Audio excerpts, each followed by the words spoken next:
Good evening and welcome to the August 8th, 2023 meeting of the Milton Select Board. Before we begin, please join us as we recite the Pledge of Allegiance. I pledge allegiance to the flag of the United States of America and to the republic for which it stands, one nation, under God, indivisible, with liberty and justice for all. Thank you for that. Item 3 is public comment. Public comment, by policy, we allow 15 minutes for public comment and 3 minutes per speaker. That is the current policy. We're going to actually discuss that policy tonight, and whether it should be longer or whether it should be changed at all. That's the current policy that we abide by, and it's, we okay? Oh, sorry. Sorry about that. Forgot my mic. Do I need to repeat anything? Probably not. We're good? All right.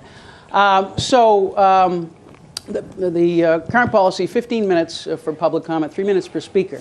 And we had some speakers who didn't have a chance, and we have speakers both who are present here and joining us through the internet. So last meeting in public comment, we had some people who were lined up who weren't able to speak because we ran out of time. So I'm going to ask on the honor system if there was anyone from the previous meeting, either online. Please raise your hand if you were here previous, or well, we see one gentleman here. So we'll start with you, sir. Anyone else here that was in line last meeting that didn't get a chance to speak? I don't see anyone online raising their hand. So. All right, so having said that, now we're going to start with this gentleman, and then everyone else can line up, and we'll go back and forth between live audience, well, they're live, but here in person audience, and through the magic of the internet. So, and what I'm going to ask you to do is sign up on the sign-up sheet, put your name and address, state your name and address, just so everybody knows who you are. Colin Loisel, who's our new assistant town administrator, who I should have introduced first, new assistant town administrator. He is going to keep the 15 minutes, and I will keep the 3 minutes. So somehow we'll try to make it all work out. So why don't we start with you, sir, and let me just get my timer going, and I won't start until you've started with your substantive remarks. So comfortable? All right. My name is Mark Bristow. I live on Waldo Road off of Elliott Street, and I'm here today to support the letter of reclassification of Milton on the MBTA communities from rapid transit to an adjacent community. I think it's time to reclassify Milton an adjacent community. After all, Ashmont is the terminus, which sits outside of the town limits. Thank you. I guess I can be heard now. Yep. Do I need to start over or just continue? I think we got Okay. it here anyway. The Mattapan trolley is clearly not rapid transit. It is distinctly dissimilar from rapid transit. It is a small standalone loop, slightly more than 2 miles in length. It provides transport for passengers no further than Ashmont, which is the southern terminus of the Red Line's rapid transit corridor. As such, the small trolley with very limited carrying capacity only feeds into rapid transit service, just like a bus. The Mattapan trolley does not provide passengers with direct transport into downtown central nucleus because it has no ability to do so. That is atypical of a rapid transit line. By contrast, all passengers on every one of the MBTA's rapid transit lines are provided with direct transport into downtown, always. This is a critical difference. The process of utilizing the Mattapan trolley as a medium to downtown entails multiple wait times as well, the use of different vessels, and a disconnect with lapsed service for comparison's sake. In 1969, as was mentioned at the last meeting that we had here with the Select Board, the MBTA abandoned plans to convert the Mattapan trolley to rapid transit. Nothing has changed since, except that the required transfer at Ashmont is a lengthier and more cumbersome process at the new Ashmont station. You actually have to disembark outside the station, walk into the station, down a flight of stairs onto the rapid transit platform, which takes time. Fast forward to June of 2023, and the MBT has confirmed via the Mattapan refurbishment program that they had a Zoom conference that they will not be integrating the Mattapan trolley into rapid transit. Milton could only be classified as a rapid transit community if the Mattapan trolley were to be integrated into the Red Line's existing rapid transit system.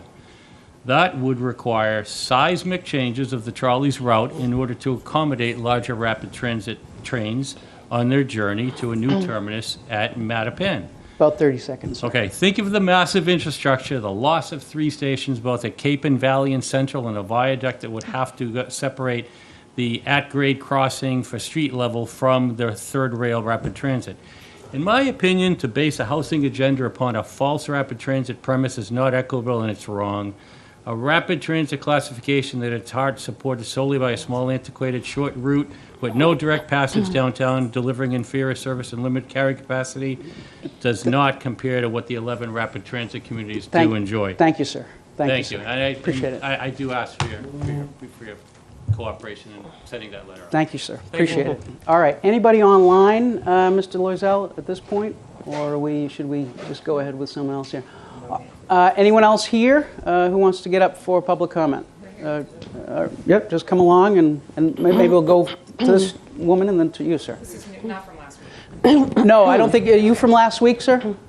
Oh, okay. All right. I think we just had one from last week. And I'm making a statement on behalf of the butters, and we are all kind of coming up Do we together. want to pull up the chairs? I hate to have you standing up. Do you want to? You're right? Okay. All right. I'm only It's gonna be it's only 3 3 minutes anyway, so. Yeah. Okay. Right. Got it. Can you hear me? Yeah. Yes. And if you could just state your name and address. I'm Maggie Wilson, 21 Woodlot Drive. So thank you for having us. I'm the president of the Milton Woods HOA, and I'm joined here by representatives from Quistit Brook, Indian Cliffs, and Governor Stoughton Lane, as well as many residents from those communities here in person and on the Zoom call. So we are the abutting neighbors to the town farm, and we've come here together to express our interest in your agenda as the trustees of the Governor Stoughton Trust. We are here to respectfully request 2 things. First is public engagement and input regarding use of the parcel, and 2 is additional thought on the RFP before it's released.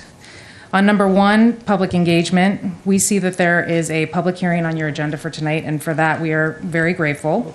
We ask that you provide sufficient notice to the abutting communities and do have that public hearing.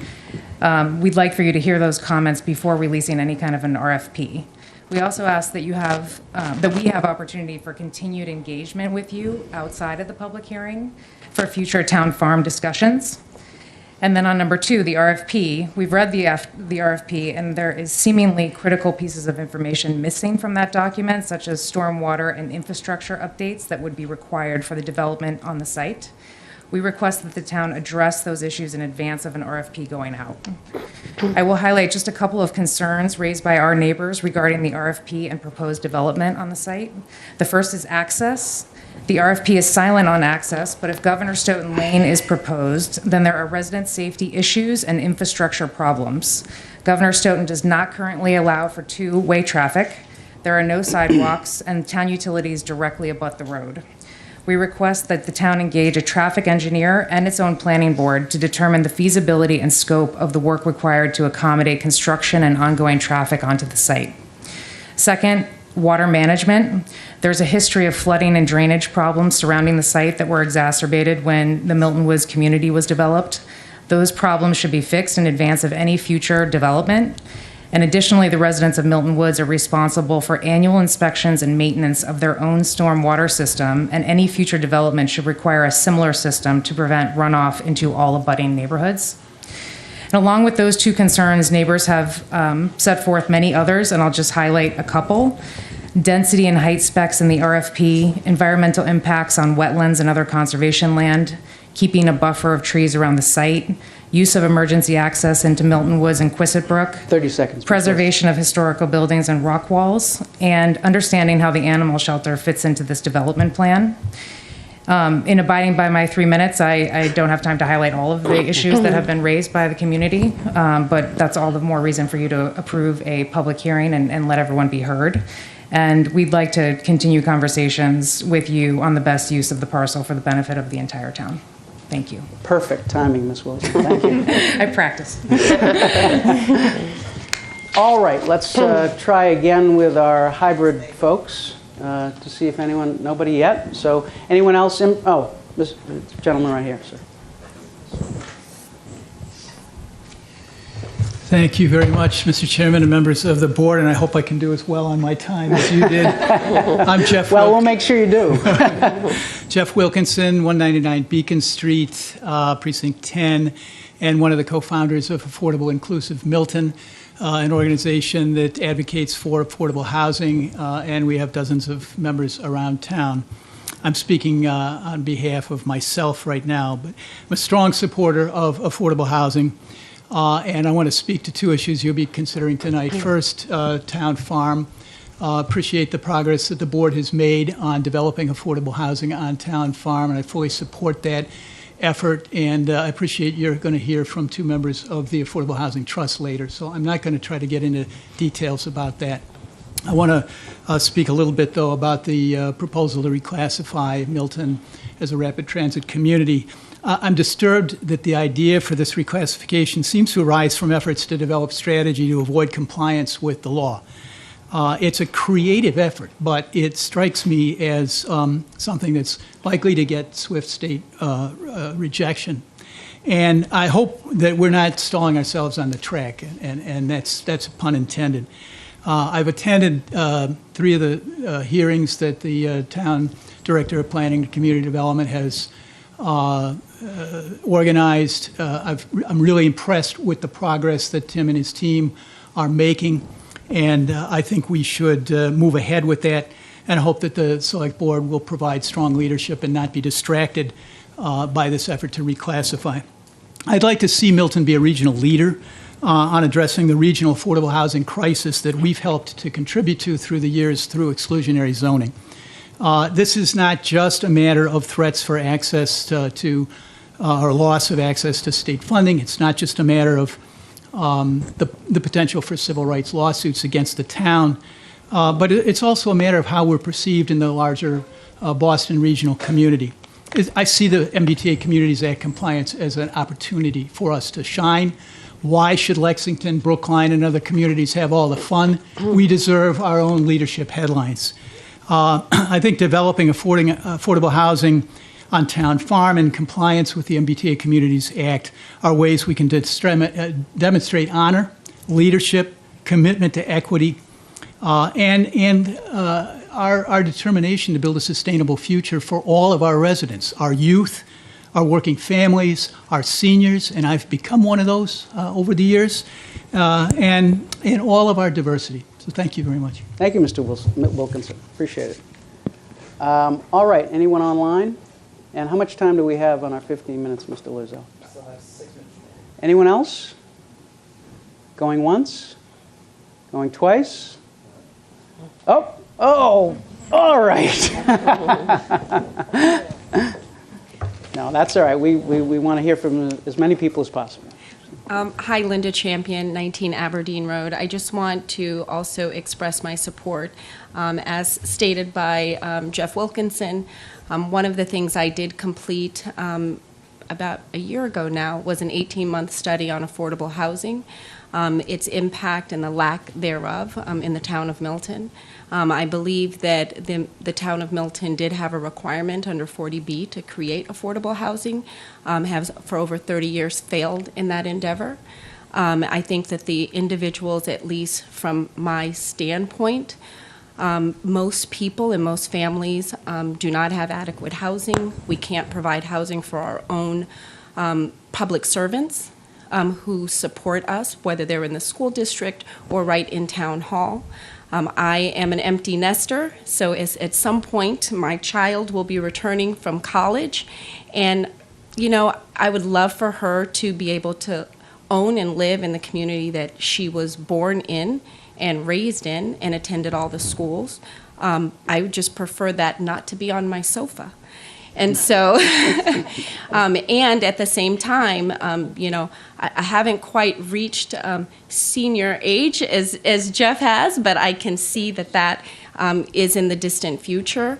And if for whatever reason I don't have the ability to age in place, I would like to be able to afford somewhere to move into. I think the idea of the town farm, and I'd like the select board to be cognizant of this, is that it was intended to be used to support the poor. And I can think of no better way than to apply affordable housing to that site and to look for ways that we can be creative in that endeavor. So I would ask that, definitely have the public comment period, but certainly come into compliance with the law and the mandates that the state has set forth. Thank you. Thank you, Ms. Champion. All right. Seeing no one on the online, and we have, I think, time for at least one more. So, Mr. Humphreys. Okay, Jackson Humphreys, 34 Hoyt Terrace.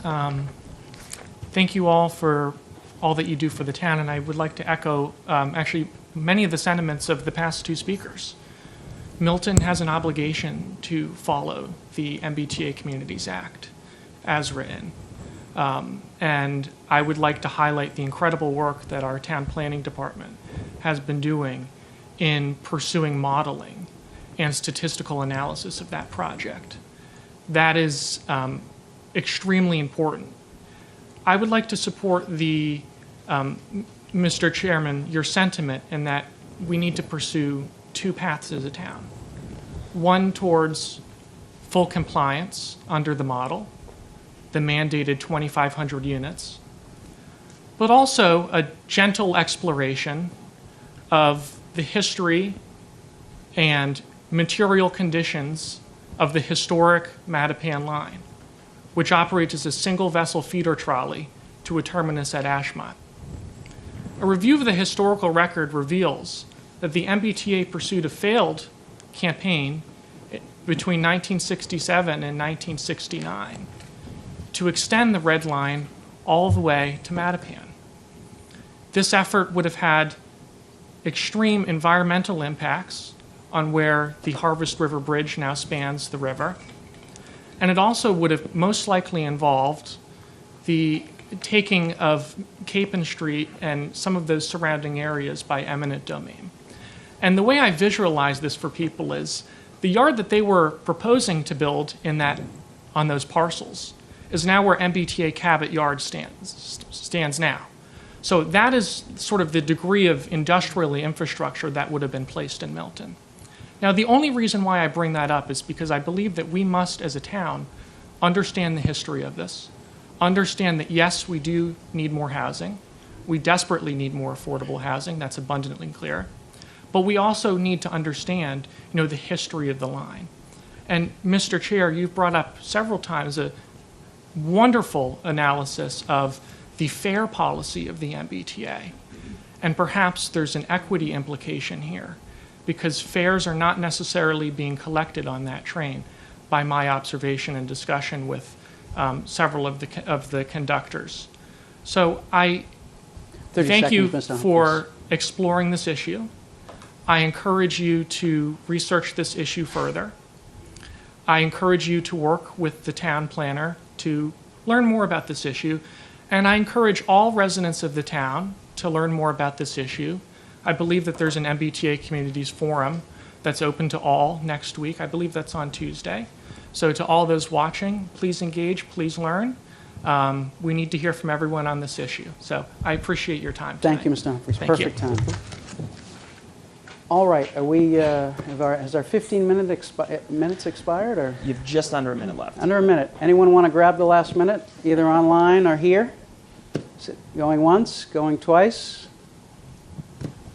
Item 4, discussion approval of the Milton Glows Gold Proclamation. Do we have anyone here from the Michael C. McHugh Memorial Foundation this evening?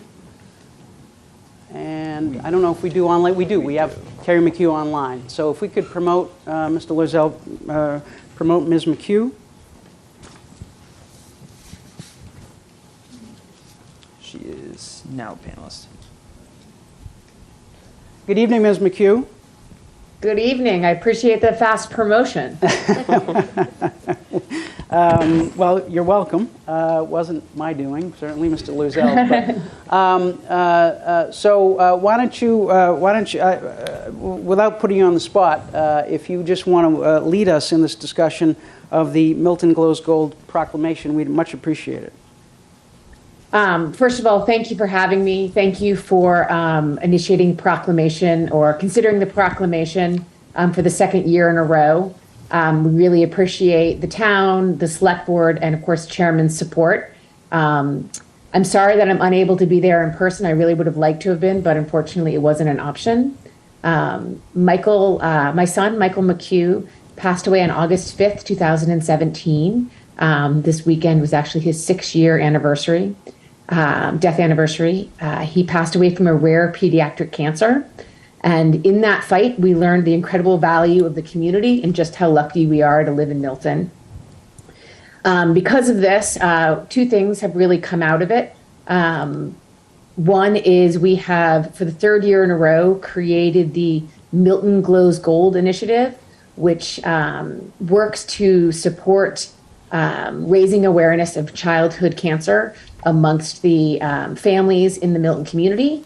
We try to do this in a way that is fun and supportive.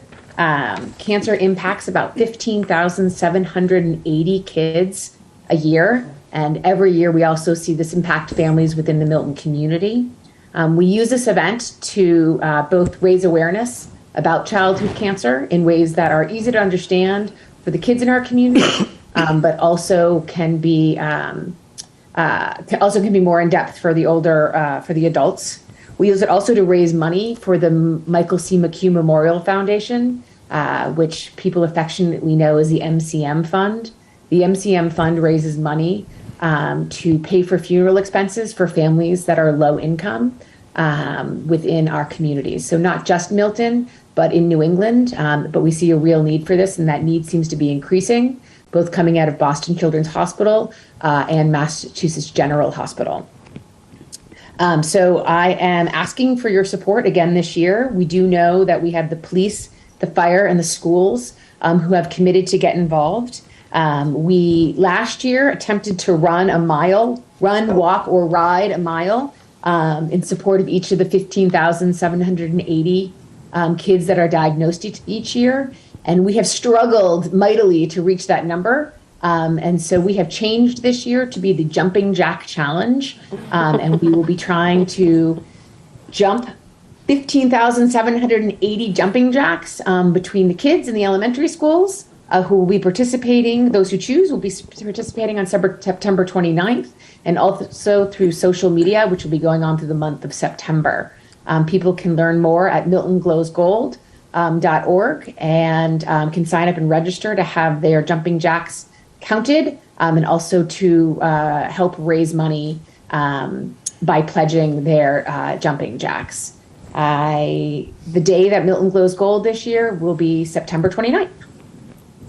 Thank you very much, Ms. McHugh. And I just want to read very briefly the proclamation so everyone knows what we're talking about, and then we'll have comments and questions from the members. So this is a proclamation, Milton Glows Gold, whereas the Michael C. McHugh Memorial Fund was founded to honor the life of Michael McHugh, a Milton teen who lost his battle to cancer in the summer of 2017. The fund provides low-income families with everyday needs, from basic living to school supplies. It also supports families who have lost a child to enable them to afford funeral, memorial, and non-medical end-of-life expenses. Whereas September is Childhood Cancer Awareness Month, and in September 2019, the MCM Fund launched Milton Glows Gold as a way to raise awareness of the realities of childhood cancer. The generosity and enthusiasm displayed by the fund's partners, the business community, and the participants of Milton Glows Gold continue to exceed expectations. Since its inception, the MCM Fund has raised more than $150,000 to support families, as well as organizations that provide respite during and after treatment, such as Rhett's Roost, the Children's Room, and Experience Camps. Whereas the town of Milton is a proud partner in Milton Glows Gold, the events serve as a way to bring students, families, and staff together to honor Michael and raise awareness about an important cause. On September 29th, the Milton Public Schools will celebrate Milton Glows Gold with a new event, a Jumping Jack Challenge. The town of Milton, Milton Public Schools, and the community at large participate in Milton Glows Gold in many ways, including wearing their MGG or gold swag, collecting coins to donate, wearing gold at athletic events, and generating excitement on social media. Milton Glows Gold participants are encouraged to put gold ribbons on their doors and lights in their windows to show their support. Now, therefore, we, the Select Board, proclaim September 29, 2023 as Milton Glows Gold Day in honor of Michael C. McHugh. Questions and comments from the members? Mr. Zoll. I'm just delighted that we're doing this. I think a lot of folks know that I used to work at Boston Children's, and I've worked with a lot of families on the 6th floor, which is the oncology ward at BCH. A lot of the kids there taking the bridge over to the Dana-Farber, which is another fantastic hospital. The effects of cancer on pediatric cancers on families, on communities are devastating. And I just want to acknowledge how incredible this, the McHugh family has been here in turning grief literally into gold. So just congratulations on this effort. I think it's wonderful, and I look forward to seeing a lot of kids doing jumping jacks later in September. Ms. Musto. Thank you, Mr. Chair. Also wanted to say what a wonderful way to honor the memory of your son. And obviously your family and the community has been through a lot with what happened to him, but to turn it into something wonderful for the community and something where you're involving, the children in this, I think is really, truly amazing. And I really want to commend you for that. Thank you. Thank you. You guys, the support that Milton has given to this event, to this program, to my family, to the people who are involved, even the Fruit Center, who's our major sponsor, has been, it genuinely touches me. So thank you. Anything else? Do we have a motion? Okay, I'll make the motion to approve the proclamation designating September 29th, 2023 as Milton Glows Gold Day in honor of Michael McHugh. Motion's been made and seconded. Any further discussion? All those in favor? Aye. Unanimous. Thank you. Thank you, Ms. McHugh. Appreciate it, and we'll certainly be in touch. Thank you. Have a great day. All right. Item 5, discussion approval citations honoring Sergeant Mike Breen and Sergeant Mike Dillon on their retirements from the Milton Police Department. At our last meeting 2 weeks ago, in the introduction of our new police officers, we acknowledged the longstanding careers and longstanding service of two recently retired sergeants in the Milton Police Department. In the case of Sergeant Dillon, who retired after 36 years of service, serving as in many roles, including as a uniform patrol officer, day liaison officer, and detective. And we also acknowledge the service of Sergeant Mike Dillon, who retired after 42 years and 9 months of service to the Uniform Patrol Division of the Police Department.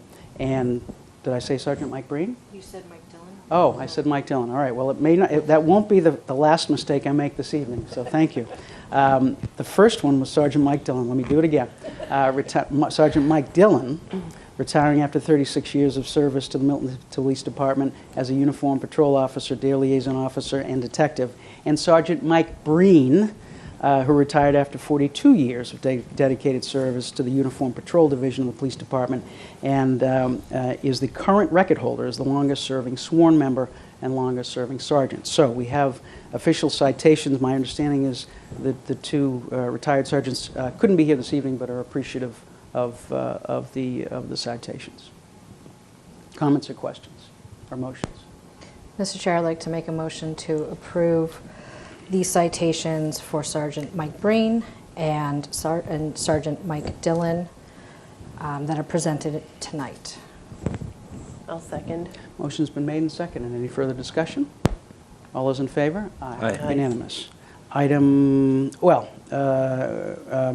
we have been requested by the presenter, one of the presenters for item 12, which is the discussion up and approval of the Wharf Park CPA, to move up item 12. But I don't know if Mr. McKay is here. Is Mr. McKay here? Oh, he is here. All right, I didn't see him in the back. All right, so without objection, as a courtesy of Mr. McKay's schedule, if we could move up item 12 just before the next item. Is that all right? All right, Mr. McKay, if you will. And I believe Mr. Nick Milano, our town administrator, who is joining us online, will be able to introduce this item, which is the Wharf Park project. I think we'll go to Mr. Milano first, and then Mr. McKay. I don't know if you all have coordinated your effort here. We but- have not. All right. All right. We Nick, have not, but thank you, Mr. Chair. Scott, I'll turn it over to you in a sec. Just wanted to let the board know that Scott prepared a solicitation for a landscape architect for the Wharf Park project, excuse me, that would go out, and he wanted to speak to the select board about the process, just to make sure everybody was on board with what that process is. This is technically select board land that the CPA project was applied for. So I'll let Scott take it from there, and I'm available for any questions as this goes. Mr. McKay. Thank you, Nick, for the introduction and for the accommodation to move me up on the agenda. My name is Scott McKay. I'm a Precinct 2 town meeting member and a former park commissioner. I'm also on the board of the Friends of Milton Recreation and the Milton Farmers Market. So that's how I became involved in this project. As most of you are aware, Wharf Park is a small but actively used park, very near to the only waterfront in Milton, and it's been home to the Milton Farmers Market since 1996. And that's been every Thursday since, during the summer and also the fall time period. So not only does the Milton Farmers Market use it, but it's also home to Milton Crew for storage in their off-season as well.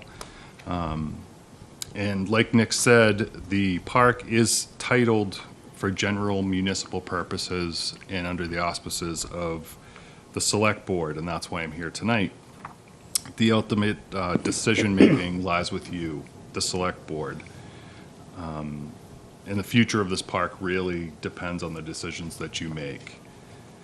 Over the past 3 or 4 years, I've spent a lot of time in the park as on the Milton Farmers Market Board. I know a select board member have also attended down there, and the park is in complete disrepair right now.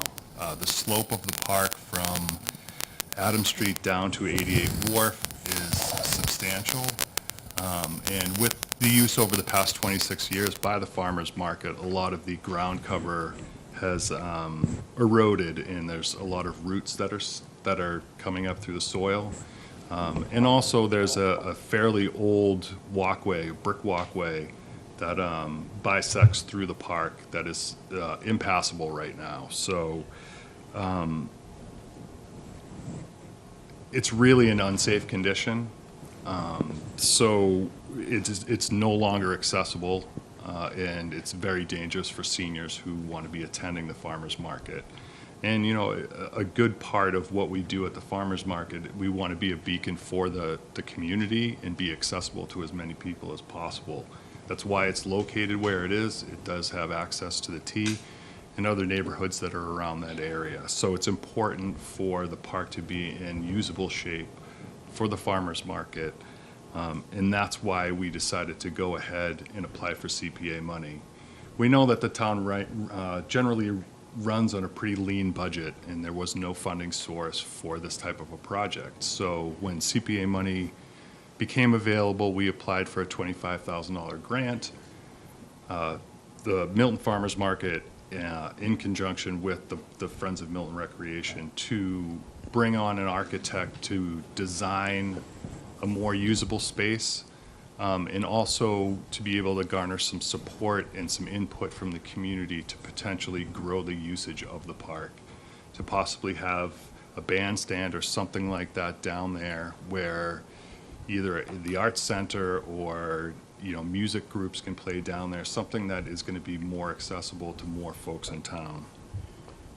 So with the CPA funding, again, we got $25,000 for the design portion of it. We identified 3 capable local architects to start this plan. And that's where we are in the process right now. We've asked them to submit their applications by the end of this week, and then in the subsequent 2 or 3 weeks to review those applications, have them in for an interview, and make a selection on who we're going to use for this project. So with Nick Milano's help, we will conduct those interviews and select the best fit. So kind of the timeline for the project. For the first few months, September to December, the architects will be doing some significant outreach in the community. We have asked them to provide and to host at least 4 public meetings for the stakeholders in the neighborhood and also throughout Milton to give input on what potentially this park could look like in the end. So we will be back sometime in February of 2024 to go over those designs with you and again lay the project at your feet to make some decisions on where to go from here.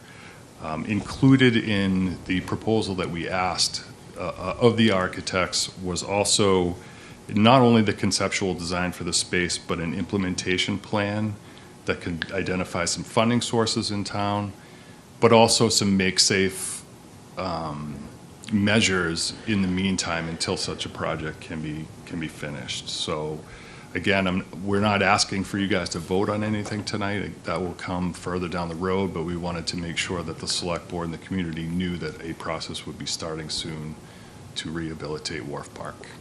I'm willing to answer any questions you have. Questions or comments from the members? Ms. Bradley. So I'm actually going to say I'm a little bummed it's not coming to the end of my street, Mr. McKay. I was really looking forward to it, as were my neighbors. I'd rallied them all together, and we really wanted it down there. I understand why you're staying. I hope that one of the 4 public meetings is held here at the Senior Center for the seniors to be involved. A lot of the seniors in our town actually qualify for SNAP benefits. And as you know, those are doubled through the HIP program, and so they have a hard time accessing the current site to utilize those extra dollars that they get. So if you could just maybe mention that to whomever gets it, that would be great if you could coordinate with the COA about that. Sure. Thank And you. just to make folks know, while it's under construction, we're still going to want to be located somewhere, so potentially it could be at the end of your street. We would really love it. We were excited, and a lot of neighbors were like, why aren't they here yet? And so I'm happy y'all got this, and that's great. But you would have had a welcome home at the end of the street. We appreciate that. So thanks. Other comments, Mr. Zoll? I spent a little bit of time at the farmers market, and I'm just really delighted that this project is moving ahead. I'm sorry, Aaron, that you're not going to have the farmers market at the end of your street. But the dangers to seniors and anyone with mobility issues at that space is real. I see it firsthand every week that I'm down there. And this is, it's not just a farmer's market with food. The library is there. Local elected officials often set up tents there, and nonprofits are there. Awareness raising happens there. So it's really a great community space, and the efforts to make it more accessible and viable, really, for people with mobility issues. I'm delighted that it's moving forward. So thank you for your hard work on this, Mr. McKay. And thank you for your time down at the farmers market as well. My pleasure. When's the next time you're playing, by the way? I'll be performing there on Thursday. If anyone wants to hear me sing and play guitar with my fiance, you're welcome to come. I don't know if we really want to put that out there for the public. Well, we just did. Other comments or questions? My question is just procedural, and I don't remember if, and Nick, maybe you can help with this. I don't know that it's town land, select board land. Have we delegated this activity to the Friends of Milton Recreation to act on behalf of the town for this? Is this something that we have checked with town council just to make sure that all of the I's are dotted and the T's crossed? I don't know the history on that. We can certainly do a little research. But ultimately, the select board in this case would be the contracting authority. So it would be a contract between the town and this landscape architect. So perhaps when we come back with a contract for approval, we can encompass a vote if necessary to allow the Friends to kind of move this project even further along. Ms. Bradley. Thank you, Mr. Chair, but wouldn't it be under the town meeting members' vote that they took on the approval of this? Wasn't this part of the scope of what you guys put forward? The chair of the CPC is actually in the audience here, but to answer the question,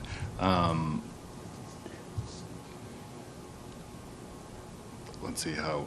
I mean, we would have how to this sign works. we'd have to sign the contract, but you guys have the authority to go and get Correct. this. The CPA, you can apply for money through the CPA as the awarded, the contracting authority within the town, or it can be by a nonprofit organization. Okay. And both these organizations that I spoke of earlier are 501c3 Mm-hmm. organizations, so we are able to put in an application for, and the town would actually contract with us to perform these services or manage these services on behalf of the town. I think that's the issue, the fact that we just want to make sure that it's clear that the Friends of Milton Recreation and the other 501c3 are delegated that by the town and assisting the town, because it's the town really that has a decision-making authority on this. Well, we all know that you select board members. Things in town wouldn't get done if it wasn't for volunteers. Well, So, that's right. That's right. That's as right. a volunteer organization, I thought it was important for the community to step forward in this endeavor, and that's why we took this on. Absolutely. I just want to make sure with town council that we just, as I said, dot all the i's Sure. and cross the t's on the RFP, and then obviously in the contracts we're going to sign. But I just don't want to get to the point where, if I don't want to make sure I don't want to get to the point where we have an RFP and then we realize the process was at all compromised. So that's the only question. Maybe making a mountain over a molehill, but that's Thank you. the question. So Nick, you can follow up on that. Yes, we will do that. And just so this scope of services as landscape architectural services is exempt in terms under the procurement law. So the steps that we followed and will follow to get applications in are all set. It's just a question of, as we go forward and actual work is being conducted on town land. So we'll double check for that and I'll circle back with you if there's any actions that are necessary. Great. Any other comments or questions? Thank you, Mr. McKay. Thank you again for your accommodation. Thank you, Mr. Milano. So I will entertain a motion to recess our meeting. Mr. Chair, I'll make a motion to recess our meeting to meet as the trustees of the Governor Stoughton Trust. I'll second. Motion's been made and seconded. All those in favor? Aye. Aye. All right, so now we are in recess our meeting of the Select Board is in recess. And I will call to order our meeting of the trustees of the Governor Stoughton Trust. And we have item 2 on the agenda, and that is the trust fund financials. And is this Mr. Milano teeing this up? Yes, thank you. I just wanted to provide an update at the end of the year in terms of the trust fund financials. As you all know, the Governor Stoughton Trust Fund has the $5 million purchase price from the Pulte purchase, as well as $350,000 that was for an easement up there.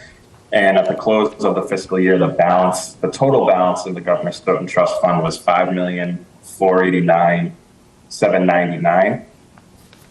So that gives approximately $140,000 or so above that $5,350,000 corpus that Attorney Freitag often refers to, which is the portion of the trust that can't be touched. So the total is $5,490,000 against the corpus is about $5,350,000. You're a little mumbled, Nick. If you could get back to better sound. Sorry about that. So $5,490,000 is available to the trust currently against the corpus, which is the $5,350,000 of money that cannot be expended. Questions or comments on the trust financials? Ms. Musto. And this is of which date exactly? That's the amount as of which date? June Oh, I'm 30th? sorry, as of June 30th, 30th? 2023, at the year end, fiscal year end. Thank you. All right, anything further on item 2, the trust financials? Item 3, discussion approval, use of town farm for affordable housing, request for proposals for affordable housing on the town farm. The background on this is back in the wintertime, there was, we had the opportunity to have assistance from MAPC in creating an RFP for affordable housing on the town farm. The purpose of creating an RFP was to, and is to, if the board decide, the trustees decide, was to present something to the Attorney General's office. The reason we present it to the Attorney General's office is because we act as trustees of the Governor Stoughton Trust, which is the Governor Stoughton will, which says that this land is to be used for the poor. The question is, what does it mean to be used for the poor? And so we often seek, when we take actions with respect to this property, when it's unclear whether this is for the poor, we seek the feedback from the Attorney General's office. And so this process, which began, I think, in February with this RFP, the purpose of this at the first stage would be, if the trustees agree, would be to send it to the Attorney General's office to see if this is a use that is appropriate under the will, which is considered a trust. So with that background, the Select Board, 2 weeks ago, was presented with this RFP, but we determined that it really should be the Governor Stoughton trustees that should be reviewing this, and so that's why we have that. And this RFP, as I understand it, was we had the assistance of MAPC in creating it, and the Affordable Housing Trust has worked on it as well, and there are some issues that they have raised, and so I think we have a member or members of the Affordable Housing Trust here today, so it may be helpful for them as we go through the issues in this draft RFP. So if you want to join us, Mr. Callahan, Ms. Kramer, to the extent there are questions. It seems to me there are some issues to be determined as an initial matter before we decide whether to move forward. We also have on the agenda whether we would have a public hearing on this as well to get feedback from the community. That's item 4, so we can talk about that. But it seems to me we can discuss these items that the trustees need to decide if they're going to move forward with an RFP to send to the Attorney General's office as an initial matter. So, Ms. Kramer, Mr. Callahan, do you want to lead us through some of the issues? Do you want us to do it? How would you like to proceed here? I think we're at your disposal, so, all right. If you want to lead, and we'll... All right. Well, so it seems to me, unless anyone else wants to lead through it, Mr. Luzell. I just wanted to point out, Mr. Chair, that Select Board Member Wells has joined on Zoom. So if you take a vote, you'll just have to do a roll call. Okay. Yes. Okay. So please promote him. So he is a panelist. Okay. Great. Okay. As a Governor Stoughton trustee. Right. Okay. So it seems to me the first issue in the RFP and the invitation to bid was the use of the word affordable, and whether that would include mixed income, or should we just leave the term as affordable under the RFP? Yes, under the RFP. So questions or comments on that issue from the members? I'm sorry, where are you? Oh, I'm on right at page 2, Invitation right at the to bid. top, invitation to bid, and it's highlighted, and there are that first comments. comment? Yes. So you're just going to go through the comments as they are? I'm going to go through the issues as I understand them in the document. Mr. So Callahan. not speaking to that, I just want to issue a correction. You said you'd make multiple mistakes tonight. Made another one. See? It's not, the RFP was not drafted by MAPC, it was MHP. MHP, Mass sorry. Housing Partnership. Sorry, So sorry. just for Yes, the record. I'm glad you corrected it. I'm glad you corrected it. And so that's just 2 tonight. Yeah, 2. I So mean, we'll that's not see bad. That's see if not we can bad. keep it. See if we can keep it at that. All right. So Questions or comments from the members on the use of the word affordable? And anything else as we go on here? We have a comment about the 3.5 buildable acres, and there's reference to 4. So is it 4 or 3.5? So 4 acres were Total. left after the Woodlot Road development was in place, but the town, as stated earlier, was given $350,000 more for an easement on that 4 acres. I got you. So now the real buildable land is closer to 3.5. Okay. Thank you. Any other comments or questions? Any objection to moving forward with the use of the word affordable? in No that? objection. None. All right. The next, we go one paragraph down, and there's a discussion of a lease and whether this is something we want to talk about as a lease to the property. And it looks like MAHT,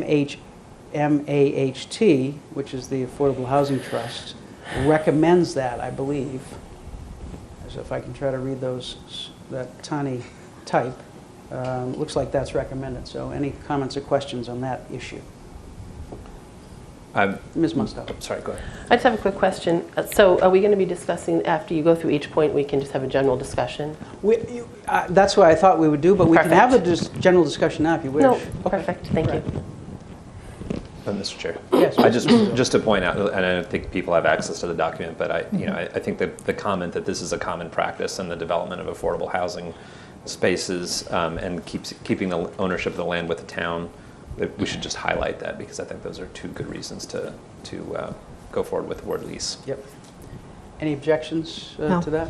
All right. Moving forward, I don't know if the development objectives is an issue, where there's, when we talk about, this is on page 4, when it talks about an architecturally harmonious development. I don't know if that, with no more than 3 buildings, I don't know if that's an issue for any of the members, or if we can move forward with that. There are no comments on that. Not an issue. All right. Not an issue. No questions. No questions or comments. Page 5. There is a reference on page 5, second paragraph, under affordability, to a regulatory agreement with the and I guess maybe we could, if Mr. Callahan or Ms. Kramer could flesh out what the reference to the regulatory agreement is, if you know. Sure. So in rental development, which is typically done through a federal program called the Low-Income Housing Tax Credit Program. And with that program comes a regulatory agreement that restricts the affordability or the income levels of folks that can qualify for that housing. So there's a regulatory agreement issued by DHCD, the Department of Housing and Community Development, that lays out, essentially what the housing units, what AMI, area median income, those can be used for. And it's a percentage typically that's part of when you apply for the low-income housing tax credits. It doesn't have to be 100%. Most affordable projects on town-owned land are, but it doesn't have to be. So it's a very detailed document, a legal document that's recorded, obviously, with the deed, Okay. with the land. Thank you, Ms. Craven. Other comments or questions on the highlight in page 5 related to the regulatory agreement and the affordable housing restriction? Did I see your hand, Ms. Musto? Or? No. Oh, sorry. I'm seeing arms. At the end, I will talk. Just kind of keep Anyone else? Are we okay with, in terms of the language? Are we okay with the language, according to Ms. Kramer and Mr. Callahan, that existing language without any changes under affordability? Yeah, I think so. I mean, the question that was asked in the thing there is, are there ramifications on the appraisal and potential financing issues? It's a very standard clause, and I don't think, most affordable housing would be subject to that. So I don't think there's significant financing issues that are raised by this. So. Okay. Other comments or questions on that? Ms. Musto? Yes, I was wondering if you could explain for people watching about affordability and in terms of for Milton residents. So I was under the impression that any affordable housing could only be up to 70% Milton preference. Could you please explain that? So there, it's not a state law, but there is a guidance from the Mass Commission Against Discrimination that allow. There's guidance from issued by the Massachusetts Commission Against Discrimination, MCAD, that allows communities that are building affordable housing to reserve up to 70% of the units for town residents or other, different towns define it differently, but sometimes it's town employees who might not be residents. Other times it also includes workers of businesses located in the town as well. So sometimes it's a slightly more expansive definition, but essentially 70% local preference is what MCAD has issued guidance is permissible to meet fair housing guidelines, and then 30% would be marketed region-wide or statewide even. So towns do not have to comply with that. 100% of the units could be marketed throughout the region. But the reverse is not true. You can't market affordable housing to just the town's residents. Otherwise, all white towns would stay all white. That's what it's for. You would never have, if you had a town that was 99.9% white, and many of our suburbs are not quite that, don't have quite that lack of diversity, but some come close. It would be discriminatory against people of color and other non-white folks if you marketed it just to town residents. That's where it comes from in terms of the guidance. And you know, it's. And it often is followed by the next question. Governor Stoughton said, for the town's poor, any resident to move in to this would be the town's poor. They would be a resident of the town of Milton. And, you know, just for a little deeper clarity, it doesn't, so what happens in a rental community, it's leased up through a lottery. So everyone applies to this lottery, and there's a bucket that says Milton residents, or however we define that preference, Milton preference, and non-Milton preference folks. So what happens when you do a lottery is you pick 1, 2, 3, 4, 5, 6, 7 from the lottery, from the preference, and then 1, 2, 3 from the non-preference. The Milton local, they get into the non-Milton bucket too. So, you know, in some cases, you know, because there's such a heavy 70% preference, you can end up with a property full of Milton local folks, which is why some towns decide to lower that 70%. It can be anything up to 70%, including 0. Mr. Wells and then Mr. Zoll. Mr. Wells. Oh, I'm sorry, Roxanne, were you? I'm set right now. Okay. Thank you. Mr. Wells and then Mr. Zoll. Thank you, Mr. Chair. So I'm fine with everything that's been said, except to the point that the 30%, because I hear Tom's comments that if the project were approved and completed at the end, all the residents would be now residents of the town of Milton. But if you are allowed to have 100%, to allow 100% Milton residents of the poor who met the affordable need, or not the affordable need, the poor need as outlined in the Governor Stoughton Trust, which is what we are bound by as trustees. How do you defeat that 30%? I just don't know how you do it, because if the trustees were allowed to seek 100% residents, I don't think would have any trouble filling 100%. So that's the issue. I think the $1 million question here to the Attorney General is, how are you going to justify using Governor Stoughton funds to provide residency for 30% of the new residents going into this potential development who do not live in Milton now? And I can't get past that question. I hear Tom's argument, yet at the end, they're all residents, but our need and our ability to fill it at 100% exists today. And so how do you exclude those 30% and use Governor Stoughton monies that we give to truly deserving needs for the poor currently and historically? This board and boards before just have a big problem with how you justify that. And that's something that I think town council really needs to get delineation from the Attorney General on. Thank you. Thank you, Mr. Wells. Mr. Callahan? Yeah, I would just, there's a couple lawyers in front of me. There's probably lawyers in the audience. There's lawyers at the AG's office. So ultimately, I will defer to the AG's decision on this. I would just point out that the history of the site, going back, right, for significant decades, it was used as a home for transient poor. Emphasis on the word transient, right?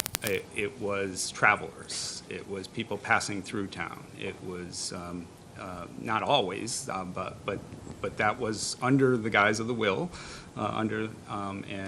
so the site has quite a history of serving, not current Milton residents. So that's all. And I guess I would just add one other comment to follow up. So if someone came to Milton and rented an apartment in Milton and then applied to the food pantry, which is serviced by the Governor Stoughton Trust, how is that much different? I know there's a fine line. I know it's a huge argument here in town. I also know that fair housing sort of takes precedent over many things. And I would just add that if Governor Stoughton Will said, don't use penicillin, would we not use penicillin? I just feel so strongly about this. And Mr. Wells, I just feel like you're missing the point. This is for the poor of Milton. Milton was a different town. It had different borders when this will was written. And I don't feel we should be taking a stance on exclusionary housing. It doesn't look good. Mr. Zoll. Thank you. I would encourage anyone who's curious about this topic. Thank you, Mr. Chair, again. So, anyone who's curious about this topic to really look at the history of the Poor Farm. I've had the opportunity to kind of dive into it, and it is really fascinating. Look at the shifting nature of how do we support the poor, how do we support the indigent populations. Often it fell in colonial times and then pre-Revolutionary War times to towns. You had residents who would move from one poor farm to another, kind of just trying to get by. And so I think the idea that we locked this down in for just Milton residents is, we didn't do that with the Pulte development and require only Milton residents buy those very nice homes. So I would just really encourage anyone who's curious about this to read up.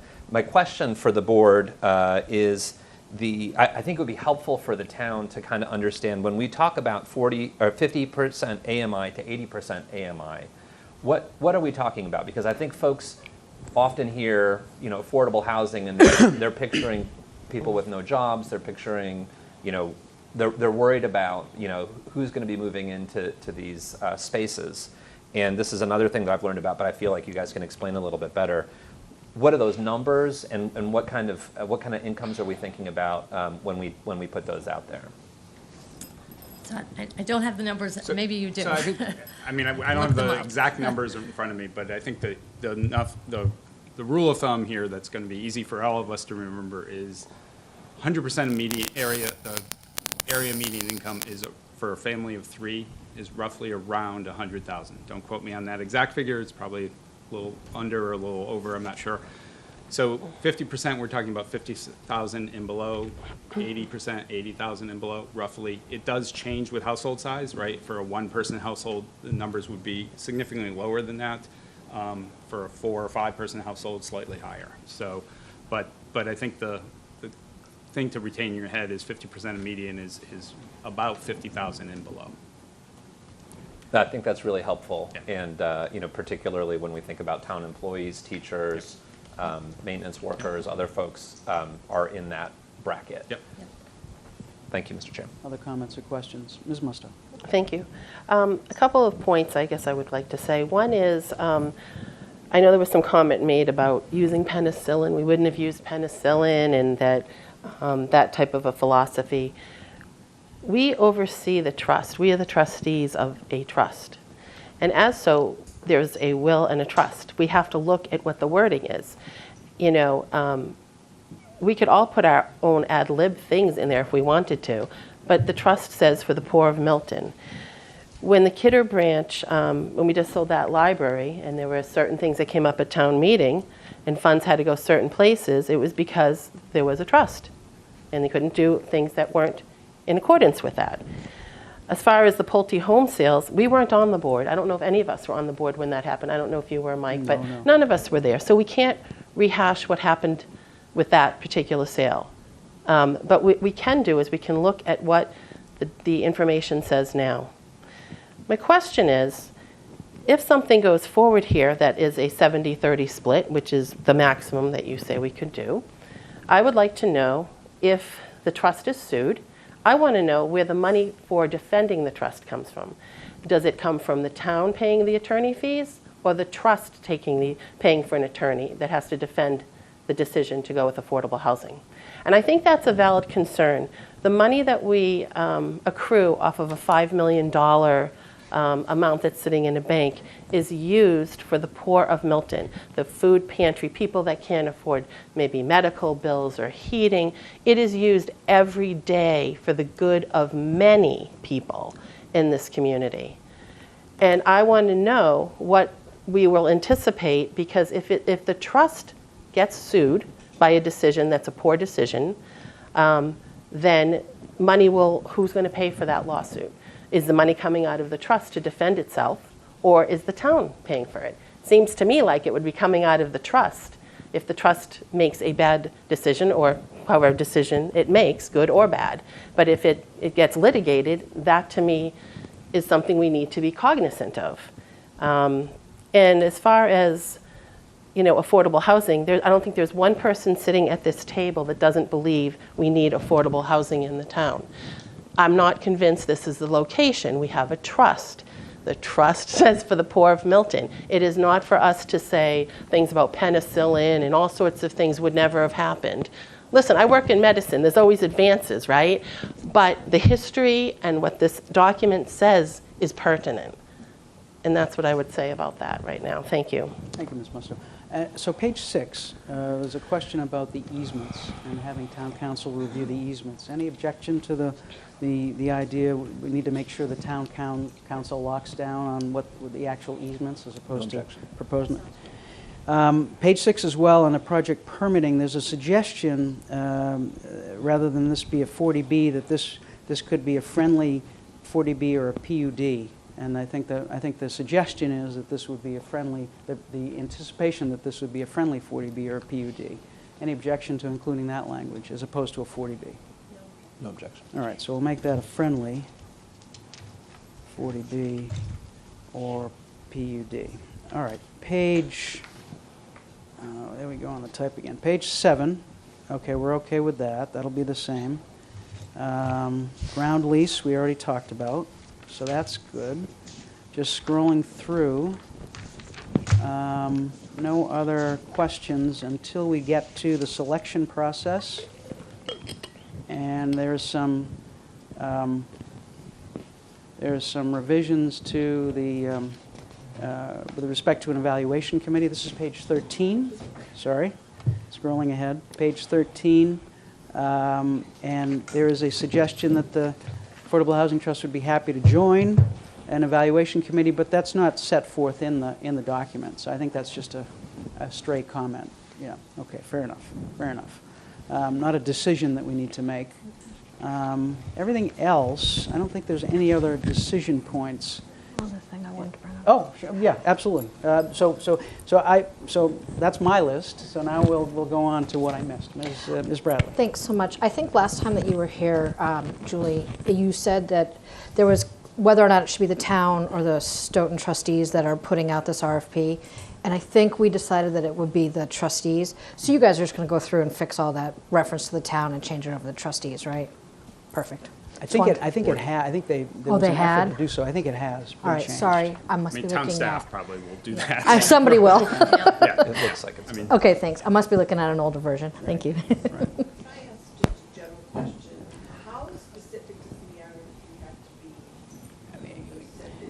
So we don't usually have questions from the audience because otherwise we really wouldn't be able to get our work done.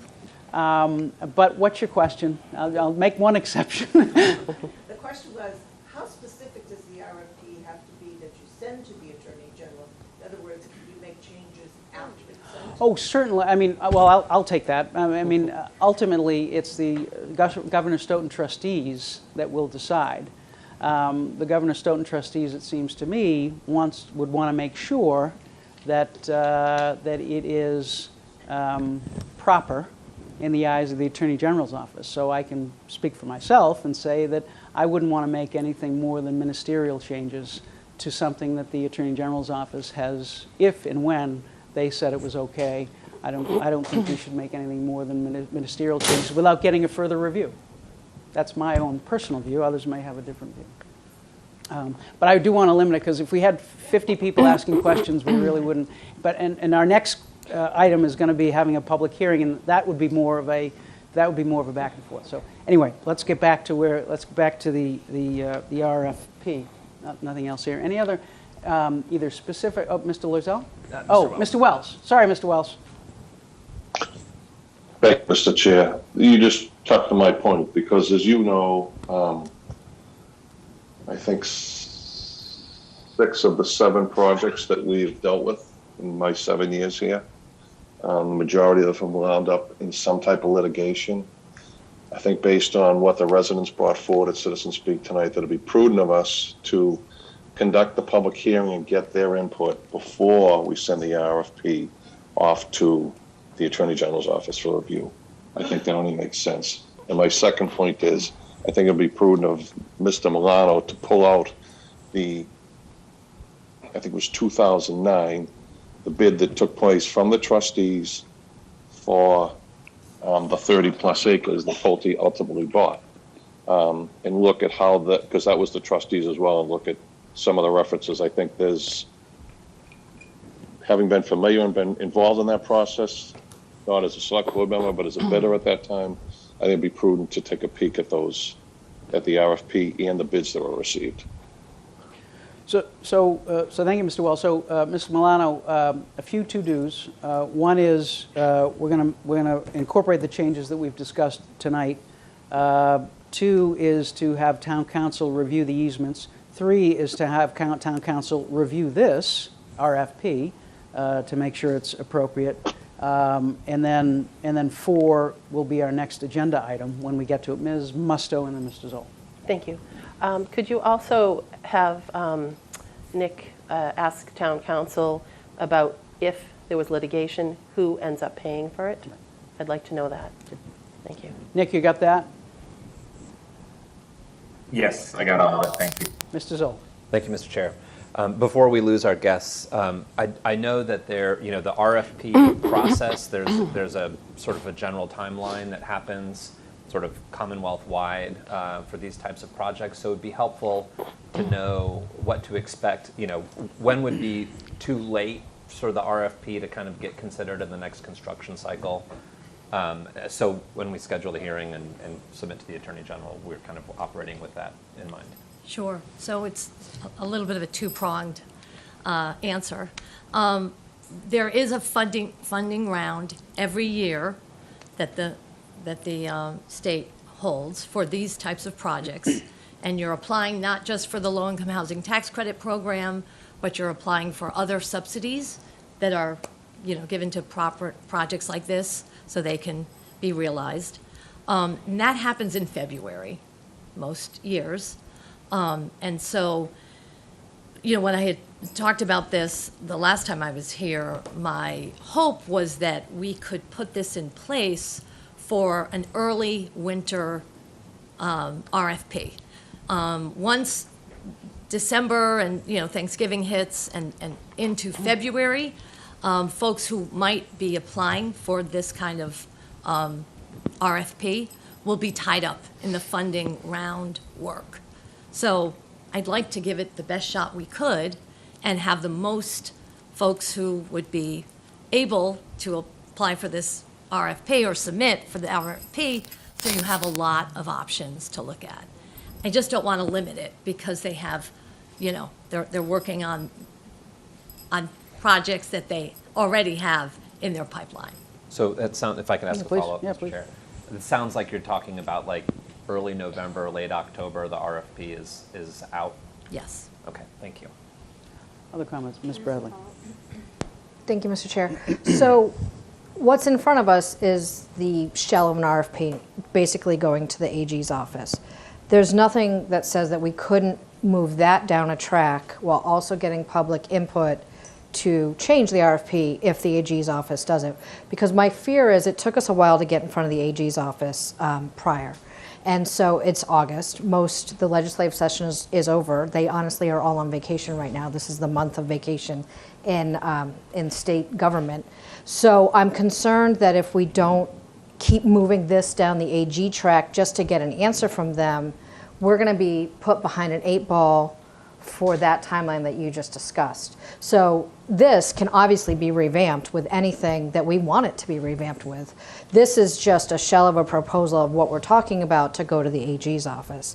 And so I guess my question would be, can we do both? In your opinion, doing both of these things would be a positive effect to make sure that this timeline is actually done correctly, right?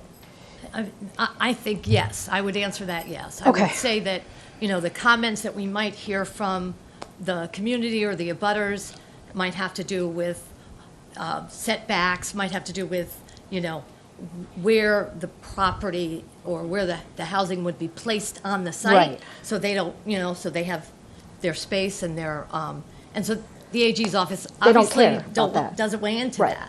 I think what the AG's office will weigh into is, the use of this property. Right. And they may say, we think the affordability should be set at X. Right. In keeping with the spirit of the will. Right, okay. All right, thank you for that clarification. No other comments or questions? Ms. Musto.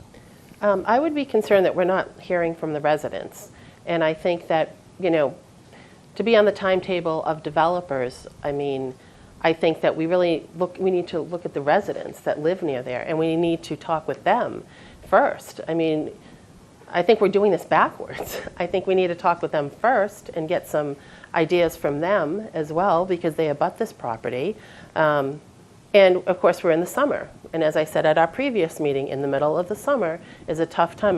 There are quite a few people here. I don't know if they're all for that, but that issue. However, I would say that the summer is a tough time, and so to rush a bunch of meetings or to rush this through to get an opinion, we haven't even talked with the neighbors. We represent the residents, and we also know that this is for the poor of Milton. Mr. Zoll. Thank you, Mr. Chair.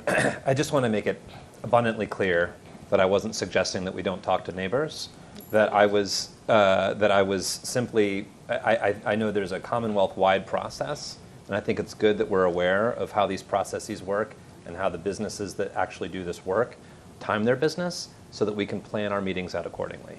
I think early November I know the summer's been flying by. We've still got some time before we're in November. So I wasn't suggesting in any way, Ms. Musto, and I am really looking forward to hearing from the abutters and other members of Milton, because I think this is really a Milton-wide issue, not just an abutting to the property issue.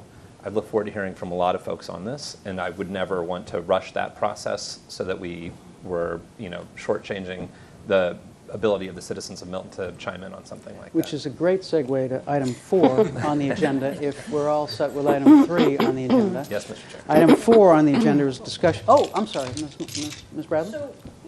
So I don't feel like number 3 is done. It says Okay, fair discussion enough. approval Yep. for the RFP, and so I don't really know where we're at right now. We're at a place where we're going to talk about a public hearing, which is awesome.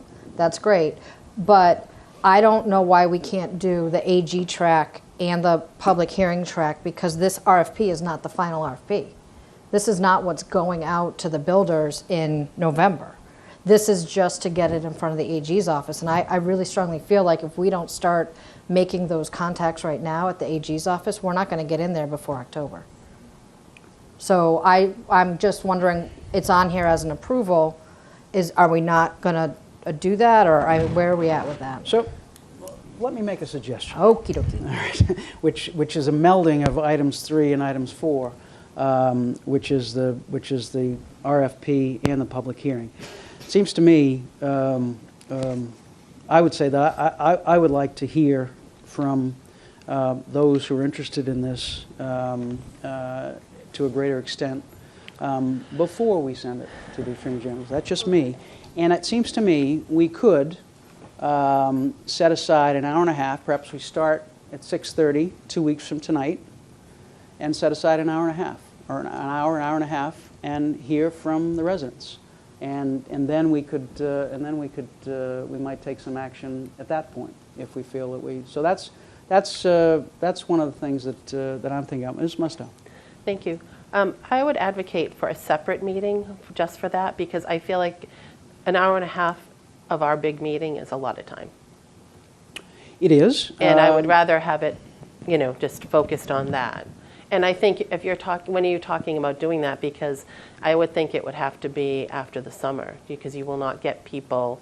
This is, August. So I don't know when you were thinking of that. August 22nd, our next meeting. When my suggestion was we could set aside of our meeting on the 22nd. We could start at 6:30 and set aside an hour and a half, and hear from the public what they have to say. And then we could make a judgment. Well, we've heard enough. We haven't heard enough. We need to have another meeting in September. It seems to me it would start the process. I think we could allow for online participation in such a forum as well, Mr. Chair. We could. Mr. Wells, I'm sorry, Ms. Musto, can we hear from, go ahead. Okay, no, go ahead. Mr. Wells. Mr. Wells. So I just want to go historically, Mr. Chair, as you're aware, on all the other projects that this board dealt with, Falcone, 648, 652, Blue Hill Avenue Ice House, we allowed separate hearings, separate public hearings for input from the residents. I think these residents deserve the same due diligence. And to quote our former esteemed colleague, Melinda Collins, who was our representative of the Affordable Housing Trust 4 years ago, she came to our board and predicted that this would happen, that the Pulte neighborhood would in fact become a neighborhood with residents who are now live in the town, and they would want to be heard in this, just as the Indian Cliff people. And in the bigger picture, one of the bigger things that we need to look at that has not even mentioned yet is that this is the 1, 2, 3. This is 4 affordable projects being either proposed or being approved within a half-mile section of Canton Avenue between Highland Street and the Parkway. So I think that to take some time to hear these residents out, and perhaps something will be adjusted in this RFP that they want to have and that we may agree with. I think it only does due diligence. Again, as you know, historically, we wound up in litigation in 6 out of 7 40B proposals that come before us in my 7 years on this board. All right. And I would just say it's certainly not without precedent for us to have to set aside time in our meetings to have a public hearing and with respect to 40B projects. So it's certainly not without precedent. Ms. Musto. I would just like to say again, I think that number one, I think people are away in August, and I appreciate that people can go on Zoom, but sometimes you can't from where you are. That people are away on vacation. A lot of people take vacations before their kids go to school. Some people are starting back at the end of August. People will be back. Yeah. Well, it depends. What if your kid doesn't? I mean, that's yeah. So not everybody will be. Some people go to private school as well. So I guess what I'm saying is, I think that we should have a separate, dedicated meeting. Number one, and I think it should be after the end of the summer.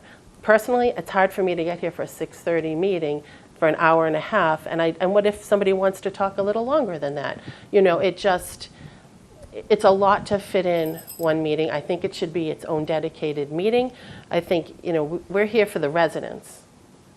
Okay, we're here to listen to our residents in this town, and I think not doing it with respect and not, you know, just putting it in for an hour and a half of our meeting, I just think that's not the way to go. I think a better way to go would be a separate meeting. So it appears that we have consensus that we should have a public discussion of this. So we have a consensus there, that we will have a public discussion of that. So, the question is when and how we do it. Other comments or questions? We've heard from Ms. Musto on this. We've heard from Mr. Wells. Any other comments or questions on Mr. Zoll? Thank you, Mr. Chair. Just to Ms. Bradley's point about the process with the Attorney General, it sounds like if the Attorney General comes back with comments, it's probably going to be pretty specific comments on percentages around, you know, applications, income, that sort of thing, and not to the broader point. And I think what we really need from the Attorney General is just kind of a, yes, you can do something like this, no, you can't do something like this. And so I think that it would behoove us to put something in front of the Attorney General now. And if the Attorney General comes back with significant changes or comments or you know, and while we're doing that, of course, proceed, I think as Ms. Bradley has pointed out, proceed with the input of the town. If the Attorney General's comments come back in a way that we feel like are going to be prohibitive from what we have learned from the residents of the town, require us to change things around, then I think we would be duty bound to then go back to the Attorney General with an updated version. But if we felt like the changes that we're making from the town's perspective don't interfere with the changes that the Attorney General has sort of put out, then I think we're in a better space. So I think it would behoove us to approve the amended version of this, still on item 3 of the approval, the amended version of this RFP for submission to the Attorney General for approval, while at the same time knowing that we're going to item 4 to make sure that we have input on the town and knowing that we may be getting changes in from the town on the RFP. I think it would, just from an expediency perspective, so I would like to make a motion that we approve the amended RFP that's before us for submission to the Attorney General. I'll second that. Motion's been made and seconded. Any discussion? I just real quick Ms. wanted to Bradley. discuss something about that. I think that I completely agree, obviously, members all, with this. And I think that, you know, the AG's office could come back and say, no, we don't like this project at all. And then all of the hours of meeting, we can just put that into what it is we can look at next. There's no guarantee that the Attorney General's office is going to go for this. And so, in my opinion, I think, as we often say here, that we can walk and chew gum at the same time. I think it's something that we can do together in a way that complements each other, because this is just an overarching shell of what we're looking for. So that's my 2 cents. So is there an emerging consensus here that if we approve this draft RFP for review by the Attorney General's office and set up a meeting sometime, a separate public meeting sometime in early September for the residents, although I'd like to get feedback sooner, but if it makes sense to do it then, maybe we should. Is that a consensus for you? I see Mr. Wells' hand up. Mr. Wells. Thank you, Mr. Chair. I do agree with Ms. Bradley, and people need to be cognizant of the fact that the Attorney General may absolutely say no to this proposal. But secondary to that, given the comments of the residents and their interest in the RFP before it goes forward, I still think waiting until we have a hearing with them is prudent. But I'll wait until we vote, Mr. Chair. Thank you. All right. Motion's been made and seconded. Any further? Ms. Musto. I just want to reiterate, I think it's backwards. I think we should be asking the residents first. And we have time. You know, we don't have to be on anybody's timetable. You know, so that's how I feel about it. And I hope that people understand that's where I'm coming from on that one. I think we need to listen to our residents first, and then can always go forward if we feel that that's the best decision. Again, I have concerns. This is for the poor of Milton. So again, I want some answers from Mr. Milano on some of the information I've asked for. Thank you. All right, so, but if we do have a public hearing, you think September, a separate meeting in September is a better way to do it than to do it as part of the meeting 2 weeks hence? I do. Okay. All right, Thank fair you. enough. I do as well. So, all right, Mr. Wells does as well, and I do as well. I'm convinced of that, and so I will say for myself, I'm prepared to vote on item 3, and then to set a convenient date in September to get the feedback on item 4. So, any other comments on item 3 and the motion? This will be a roll call vote because we have Mr. Wells. So we will go alphabetically. Now we're back to alphabetically. Ms. Bradley. I vote yes. Ms. Musto. No. Mr. Wells. No. Mr. Zoll. Yes. And Mr. Zulish, yes. Okay. And now item 4. Do we want to approve having a public hearing on this sometime as a dedicated meeting in September? Whatever y'all Someone Yes. someone want to make a motion to that effect? Not to complicate things, Oh, but yeah. we would, the Affordable Housing Trust would love to co-host that with you. That's a great If idea. that's appropriate. And, yeah, we'd love to be part of that. Certainly, the more the merrier. So, So does someone want to make a motion to schedule a public hearing on this RFP for I'll make that some, motion, Mr. Chair. for some I'll date? make a motion to schedule a public hearing for a date to be determined in September for a public hearing on the RFP, potential RFP for Governor Stoughton property, the remaining 4 acres.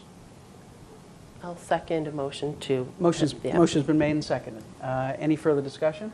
I have some discussion. Ms. Bradley. I don't know that we're meeting as the trustees at our next meeting at the 22nd, we are not. So we would have to come up with a date for this today. We could meet, we can always notice a meeting for the governor's can just trustees make on it the happen, 22nd. Lynn. Yeah, we can have a meeting on the 22nd as the governor's Stoughton trustees. We're certainly not precluded from doing it, to set a date for So a maybe meeting. that's the motion. Yeah. Is that the motion that we- We reconvene on the, I don't think we need a motion for that. You can just Yeah. instruct the chair and we'll do it. So we'll have a meeting on the 22nd to set a date, that's convenient.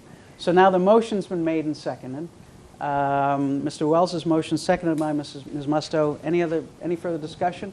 All those in favor, this will be a roll call vote. Ms. Bradley? I want to say yes, but I also want to let folks know again that I am starting school up again, so we're back to Tuesdays, unless it's going to be during the day. So I vote yes, but I just wanted to put that caveat in the world. And we can talk about that on the 22nd, scheduling. Ms. Musto? Yes. Mr. Wells? Yes. Mr. Zoll?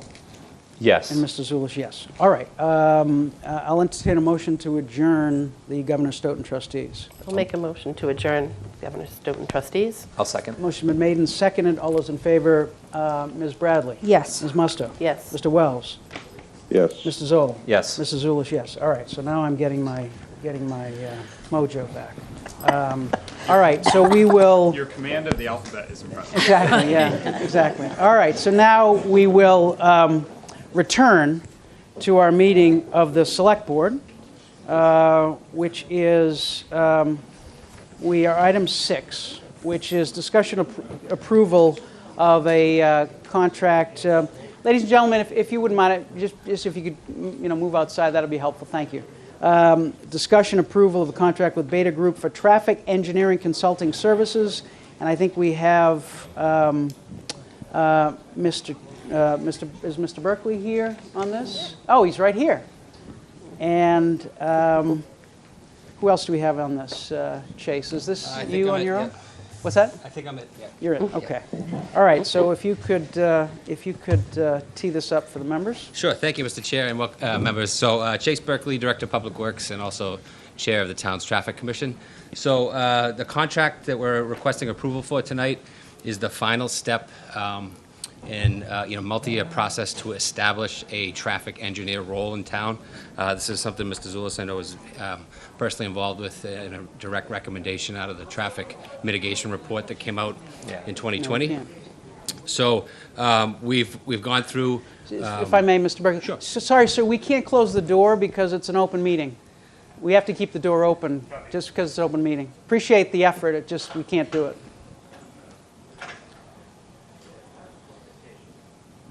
All right, so go ahead, Mr. Sure, Berkeley. no worries. So we've gone through and looked at some of the surrounding communities around us. Braintree, Wellesley, Newton, all use this firm, Beta Engineering.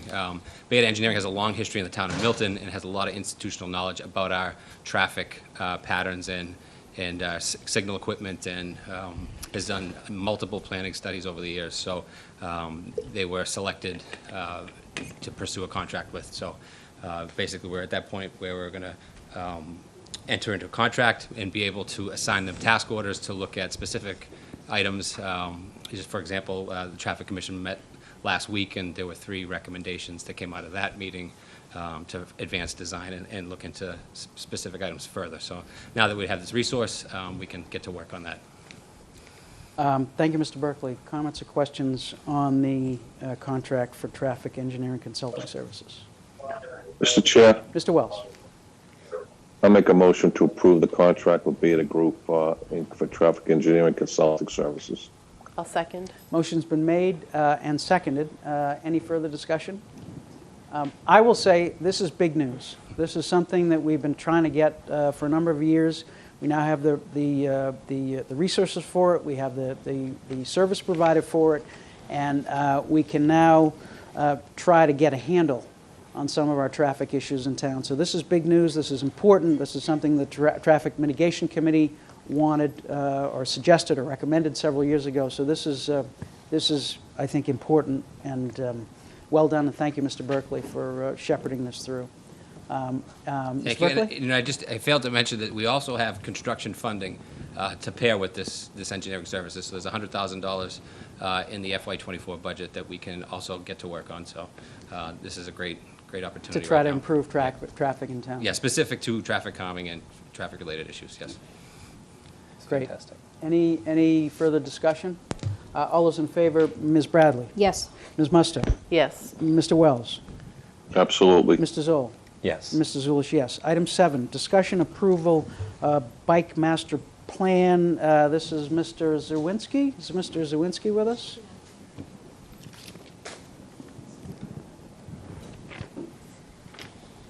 Yes, promoting now. Is he here? Yeah, I think He's being promoted. Oh, okay, great. Hi, everybody. Can you hear me? A little bit light. If you could try to raise the volume a bit. All right. Let me see if I can lean forward. Is that better? That's better. Okay. I'm Zoom 1 for whatever reason. I was just hosting a sign review committee meeting. I'll change that. Okay. So this is just you should have received in your packets a recommendation from the Master Plan Implementation Committee.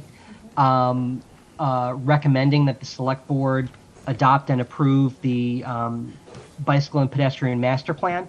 That was commissioned by the Master Plan Implementation Committee and completed by the Metropolitan Area Planning Council back in June of 2022. I believe that there's been, I think I briefed the Select Board, we've briefed the Master Plan Committee, we've briefed the Planning Board on this plan. And there's been a lot of discussion at the Master Plan Implementation Committee about, what would go into this recommendation and kind of, how they would frame, their advice to you on the treatment of this plan. So the plan has been completed for quite some time. Just to sort of recap, we had commissioned the Metropolitan Area Planning Council to do this plan. It's an element of the master plan in terms of the the traffic and circulation portion. There's a priority put on safety for pedestrians and bicyclists and offering residents alternative methods of transportation for the purposes of public health and climate change mitigation and recreation opportunities. And so, MAPC put together this plan. It's a very high-level plan in terms of kind of looking at our existing roadway network, looking at our existing pedestrian and bicycle facilities, and making recommendations for various projects that would give us a complete and connected bicycle and pedestrian network that, connected population centers to recreational opportunities, commercial opportunities, connections to public transportation. The principle is, you look at the streets that we have, you look at the facilities that we have, and, what are the sort of the feasible ways to get, safe, efficient, connected bicycle and pedestrian facilities in our existing roadway network. The plan went through an almost year-long process of research, analysis. We had public forums. We had, again, briefings at multiple, public bodies, and it's been out there, since June of 2022. And we think that, the select board, as the body that has jurisdiction over changes or alterations or improvements to the roadway network in town, it would be appropriate for the select board to sort of, adopt this as the town's plan moving forward, so that, as we work through a street repaving schedule, as we look at grant opportunities, as we look at, infrastructure projects that, similar to the Complete Streets Prioritization Plan, which the town adopted back in 2018, this would be sort of a guiding plan for how we do roadway improvements. And so, when we do those improvements, we're thinking about incorporating these bicycle and pedestrian improvements, as we move forward. So, I think, obviously the MPIC letter speaks for itself, and that's, your committee jointly appointed with the planning board. And so, they advise you to do that and to adopt and approve the bicycle and pedestrian master plan. Thank you, Tim. Comments or questions from the members? Ms. Musto. Thank you. So as somebody who sits as your select board rep on the MPIC committee, there was a lot of discussion about this plan. Some people even thought maybe it should be called a concept or a draft plan. We got a lot of input from neighbors and different people that sent in comments. But I would first like to thank Tim and the planning department for taking this on, as well as MAPC. So I do commend you for that. The concerns that I think, if we're going to adopt any kind of plan like this, I just want to point out a few of the concerns that had come up.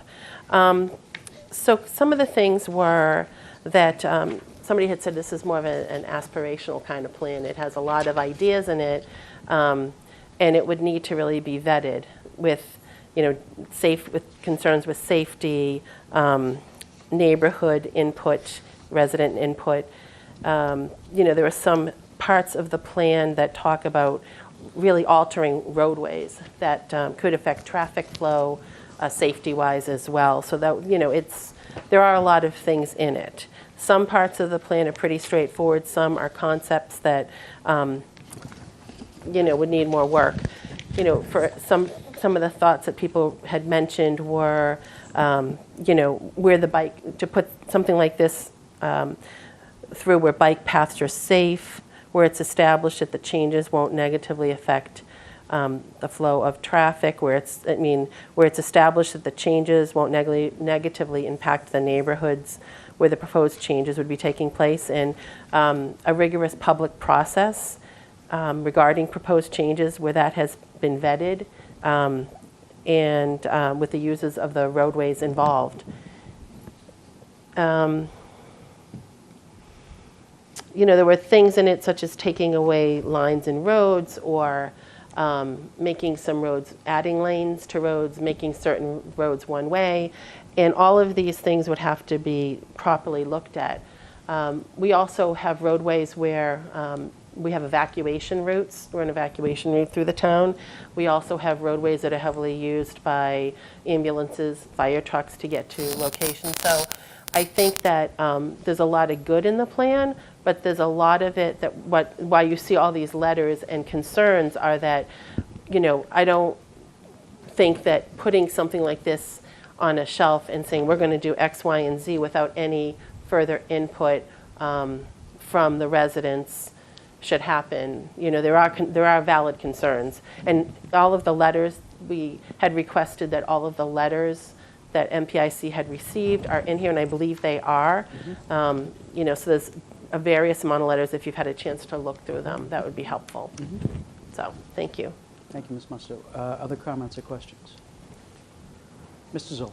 I've looked through the letters, and I think there are some who have some specific questions about some specific aspects of the plan, but there are others that are largely in favor of it as a whole.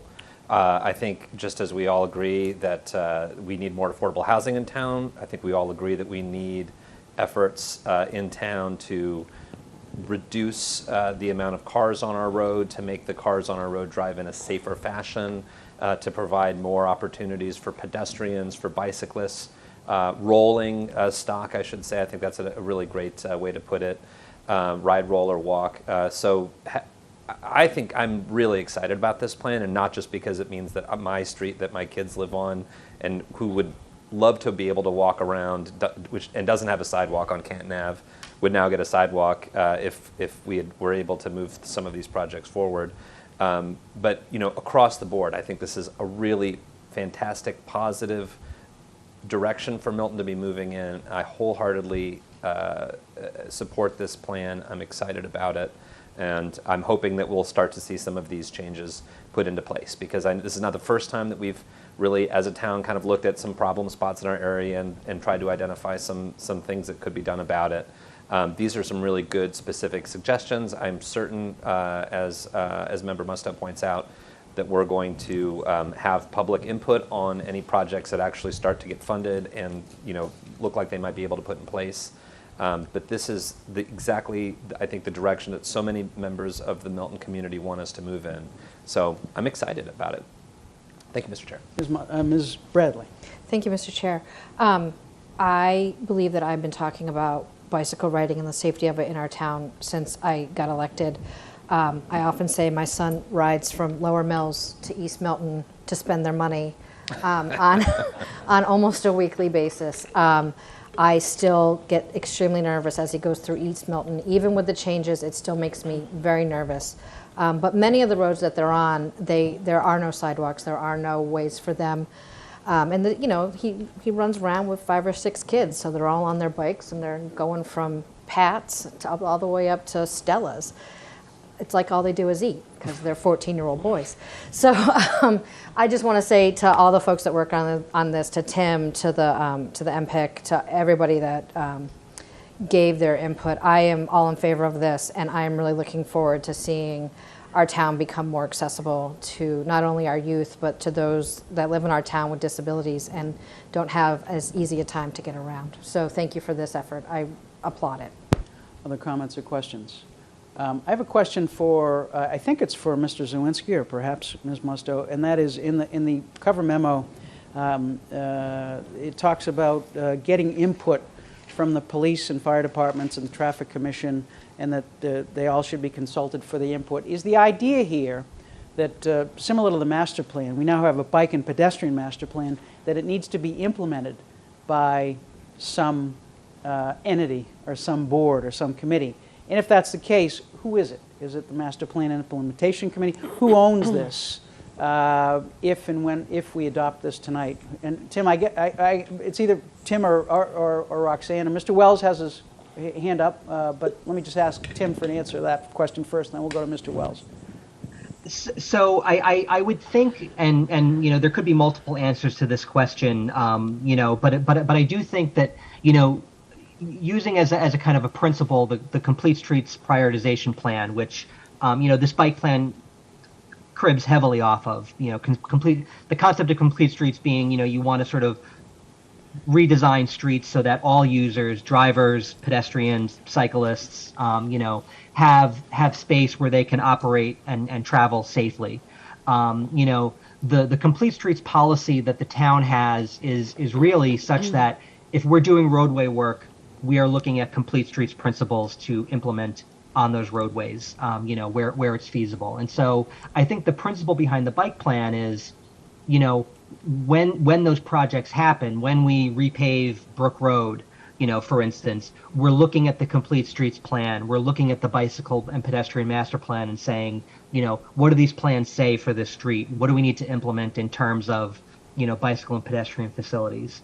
And then I think, given the concerns that I think the Master Plan Implementation Committee has raised and some of the letters that they got, and, we've heard this in multiple meetings, and I've said it in multiple meetings that, this is a high level plan that is, it's conceptual and it's schematic in its nature. And so when you're doing those projects, those go through all of the normal processes that we would need to go through. I think when you're making alterations to the roadway that's sort of beyond what exists today, you're going to look to the Traffic Commission for their advice.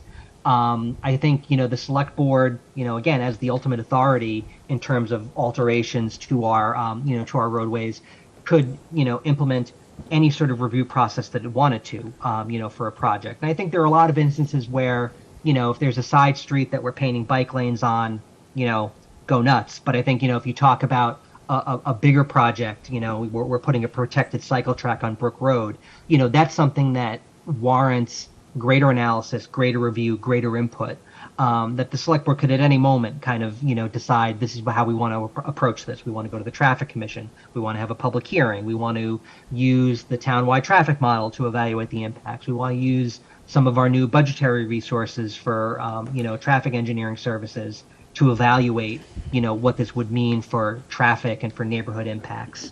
And so, I don't know if it necessarily rises to the level of, we need a Bike and Ped Master Plan Implementation Committee, but I do think that, this board, in its capacity as sort of the authority over our roadways, probably utilize the Traffic Commission, in its role as an advisory body to, again, just take a look at these projects as they come up, and kind of, do that. But again, you could create any process that you wanted to, depending on sort of the impact and the size of any given project.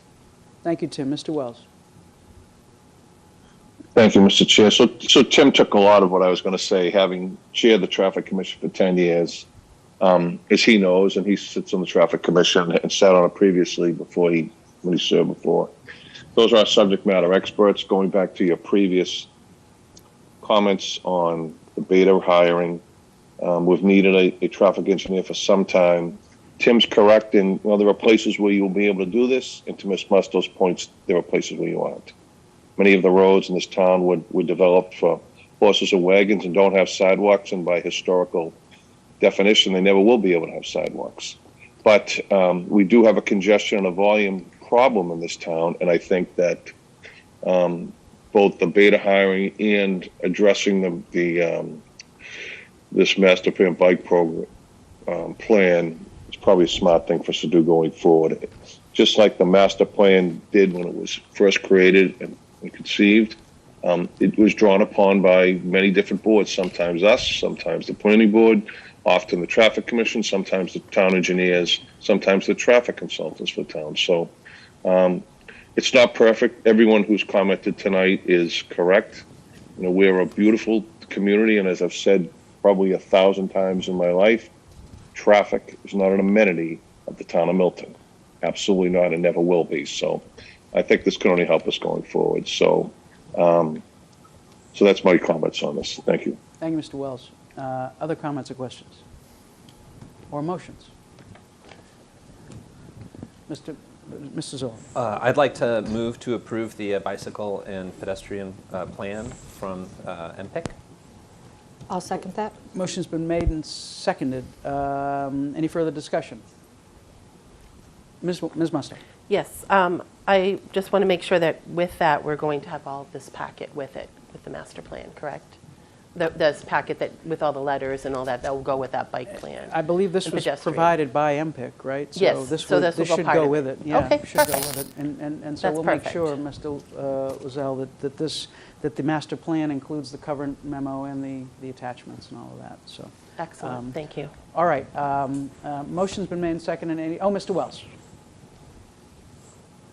Just a final comment on what Ms. Musto just said. I think everything that's in there is important because prior to beta, as you know, Michael, Mr. Chair, we've had Howard Stein Hudson do, Tim knows, several lengthy projects, consultations in this town, and every bit of data and information that you can provide to them is very important. So I just want to make sure that everything that has been collected is included with what we're voting tonight. Thank you. Any further discussion? All those in favor, Ms. Bradley. This is a roll call vote. Ms. Bradley. Yes. Ms. Musto. Yes. Mr. Wells. Yes. Mr. Zoll. Yes. Mr. Zulish, yes. Item 8, discussion approval recommendation on the Airplane Noise Advisory Committee letter to the Department of Transportation. We have Ms. Conlon. Oh, all right, all right. So without objection, we'll move to item 10, which is the water and sewer rates for fiscal year 2024, and then we'll come back to item 8 because of the courtesy of Ms. Conlon. So let's get our water and sewer rates in front of us. Let's see where we have those. And we have Mr. Berkeley from the DPW and someone from Woodward and Curran. Yeah, hello, I'm Todd Prokop. I'm a senior technical manager at Woodward and Curran. Great. Mr. Chair, online we should have Mr. James Aiken as well. Can we promote Woodward and Mr. Curran. Aiken? Yeah. Jim's a colleague of mine. He's a financial analyst and did most of the work for this report. All right. So any technical questions, he'll be very important. Great. And there's also a PowerPoint presentation I think Lynn is bringing up now. I've got the PowerPoint presentation. Okay, I don't I'll see Mr. Aiken on there, though. I don't see Mr. Aiken. Unless he's the Zoom user, but Mr. Aiken, raise your hand if you're here. I don't see him. All right, he's not raising his hand, so he's not. Can we proceed without Mr. Aiken? Yeah, we can get going, yep. All right. And do you want us to publish the PowerPoint presentation? That'd be great. Mr. Lozelle, could you take that? And Mr. Lozelle will drive as you will instruct him, I guess. Very good. So I'll just give a little background before we get into the presentation. So again, Chase Berkeley, Director of Public Works. So we're here tonight to present the FY24 water and sewer rate recommendation. So just to refresh everyone's memory, we do this annually in August following the conclusion of the previous year. So what we take a look at is the water and sewer consumption by the town and then our new budget that's approved at town meeting. And we design a rate, what we call a break-even rate, or a rate that is the minimal requirement to raise the appropriated budget. So just again as a reminder, the town of Milton is a Mass Water Resource Authority or MWRA community on both ends, so we take in drinking water from their system and then we collect wastewater and transport it to back into their system and then to the Deer Iron treatment plant. So in terms of operating budget, our biggest burden for both enterprise funds is the MWRA assessment. So in the case of water, it's 50% of our operating budget. In the case of sewer, it's about 71. So as a baseline, generally for rate setting, we need to at least start with their increases to us, which they run on a calendar cycle, which is 18 months behind our fiscal cycle. So we have an exact figure from them when we go to the budget season, which is helpful because we can plan for the exact dollar amount that we owe the MWRA. So with that, I'll turn it over to Todd and James, if he jumps on, to walk through their analysis and recommendation.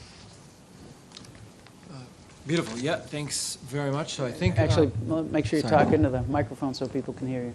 Thanks very much. So I think we don't have a ton of slides, but I think it's going to just kind of go over a little bit what was in the written report that you all received. And like Chase mentioned, it's really the calculation of a break-even rate, so it's relatively, it's a pretty straightforward process as far as these things go. So I think we could probably advance. So we're going to go through water first. We'll look at the budgeted expenses and revenues and the usage estimate, because the usage is where the revenue comes from, and then the rate recommendation, and then we'll go through the same for sewer. So I think we should. Perfect. All right.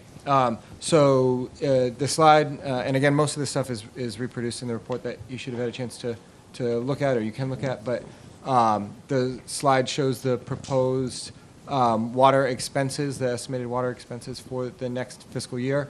As Chase mentioned, the driver of this is really that MWRA assessment. There's some small changes. You can see a little bit of debt services coming off the books. And so that's a small decrease. There's some small increases in some of the direct and indirect costs, but by far the driver is that 4% increase from the MWRA. And so, you can see in the chart over on the right side, that allows us to calculate, the planned revenue that's needed. And I think we should be able to go forward one more here. We then take that revenue and we look at past consumption trends, so how much water gets used. In Milton, it's important to also look at the tiers. You folks operate on a tiered rate structure where sort of the first usage, the first water that's used in each quarter is the cheapest water. Some people, especially small households, sometimes can stay in that tier, and the folks who use more and more water end up moving up to those more expensive tiers. And you can see how that breaks down there in the pie chart on the right side, and the historical consumption trends over on the left. And that allows us to kind of predict what usage is going to happen, what bills are going to go out, and then we can match that to the revenue that is needed to be raised. And I think that should be on the next slide, if my memory is all right. So this is the proposed 2024 rate for water here. You can see it is a 3% increase across the board, so it's a relatively modest increase. Again, mostly driven by that MWRA increase. Base rate moves from 655 to 675. The other tiers increase proportionally. It'll move the average quarterly water bill in town. You can see it's only about $7 there. We'll have there's a slide at the end where we look at a few different kind of typical water bills from some different household sizes.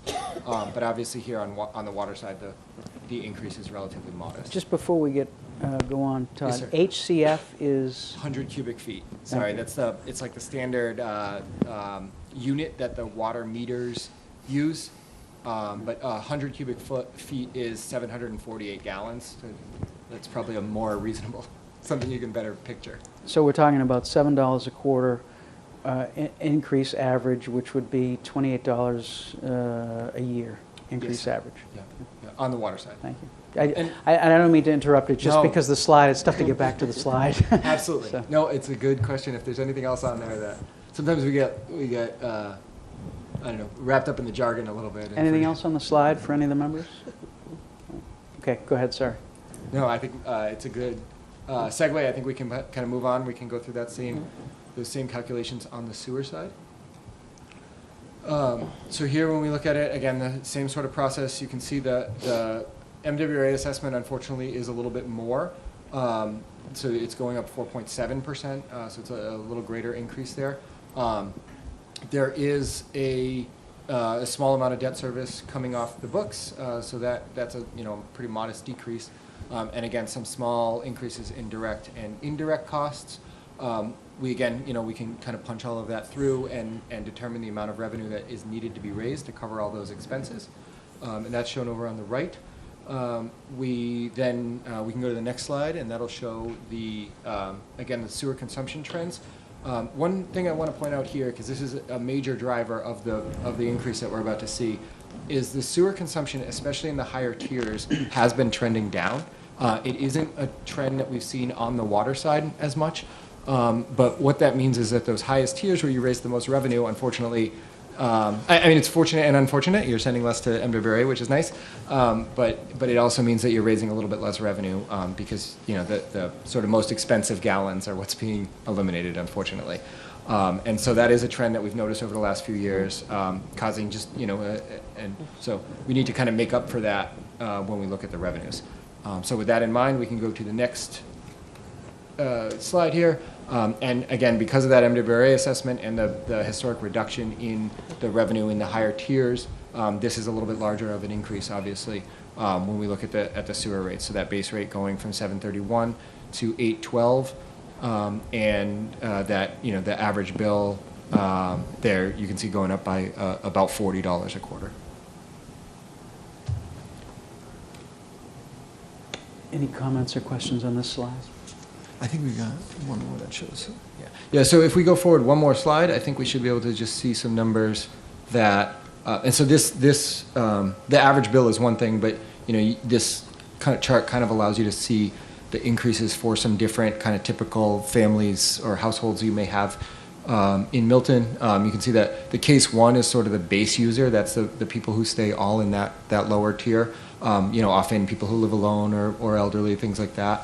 And you can see, the increases on those folks are relatively modest.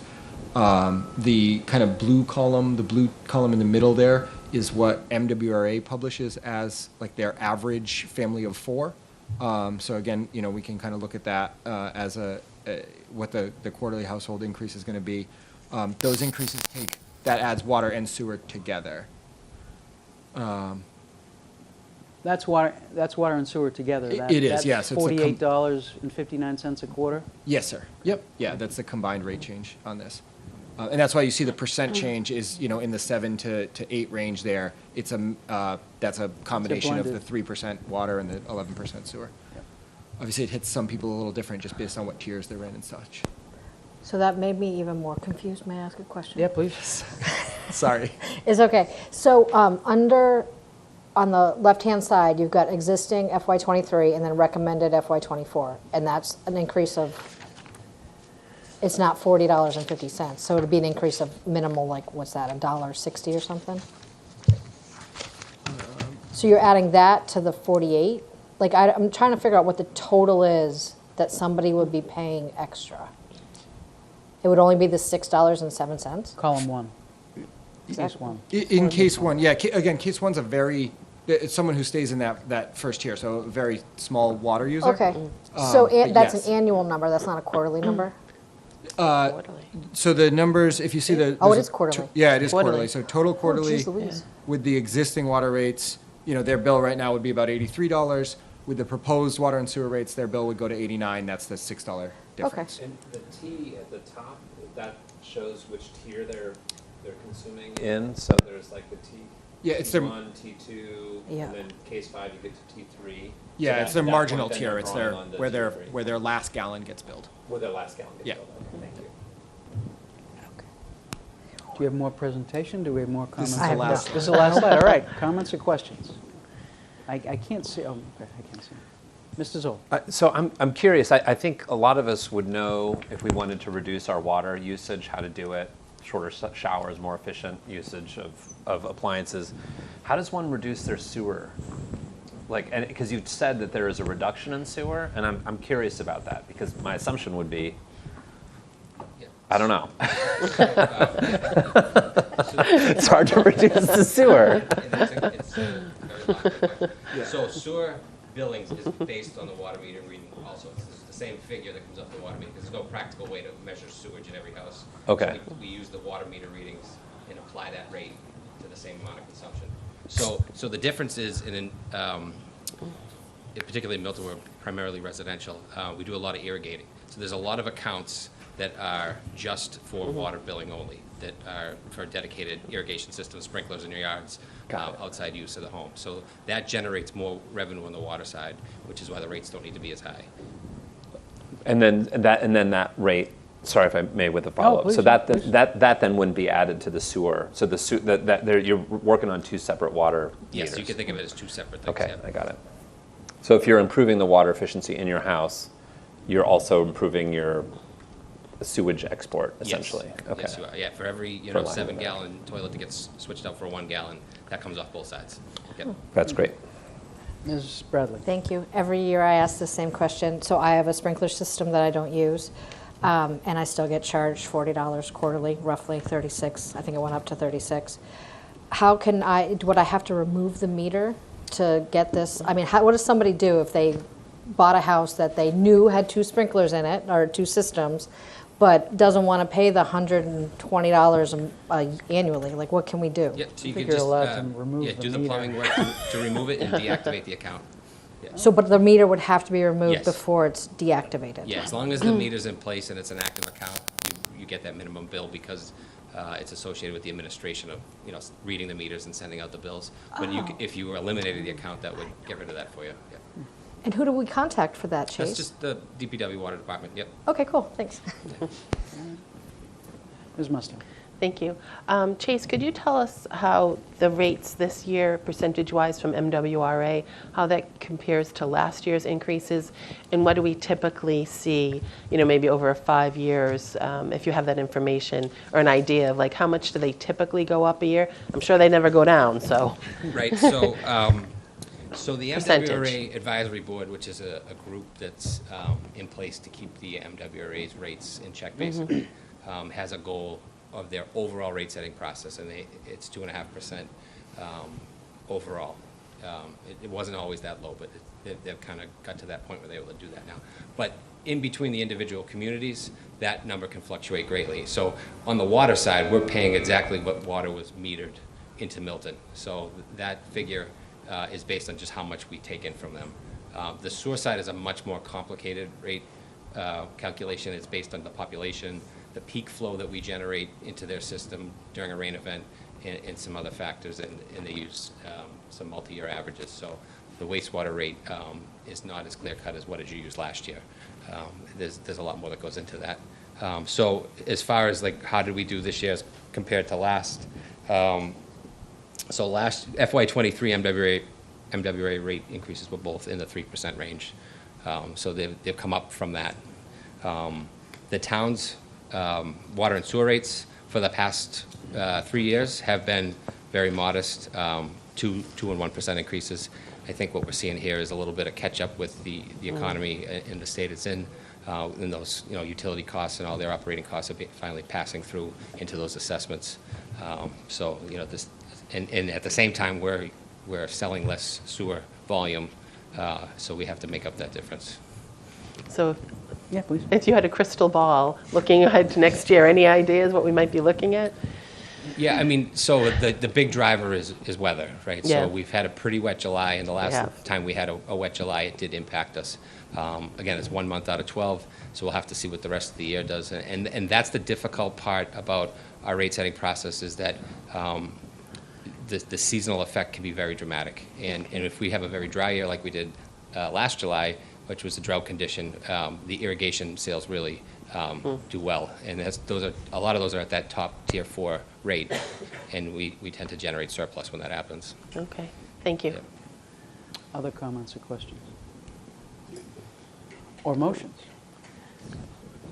I'll make a motion that we approve the sewer and water rates that we're doing. Second. Motion's been made and seconded. Any further discussion? All those in favor? Ms. Bradley? Yes. Ms. Musto? Yes. Mr. Wells? Yes. Mr. Zoll? Yes. And Mr. Zulish, yes. Thank you, Chase. Thank you, Todd. I didn't get your last name?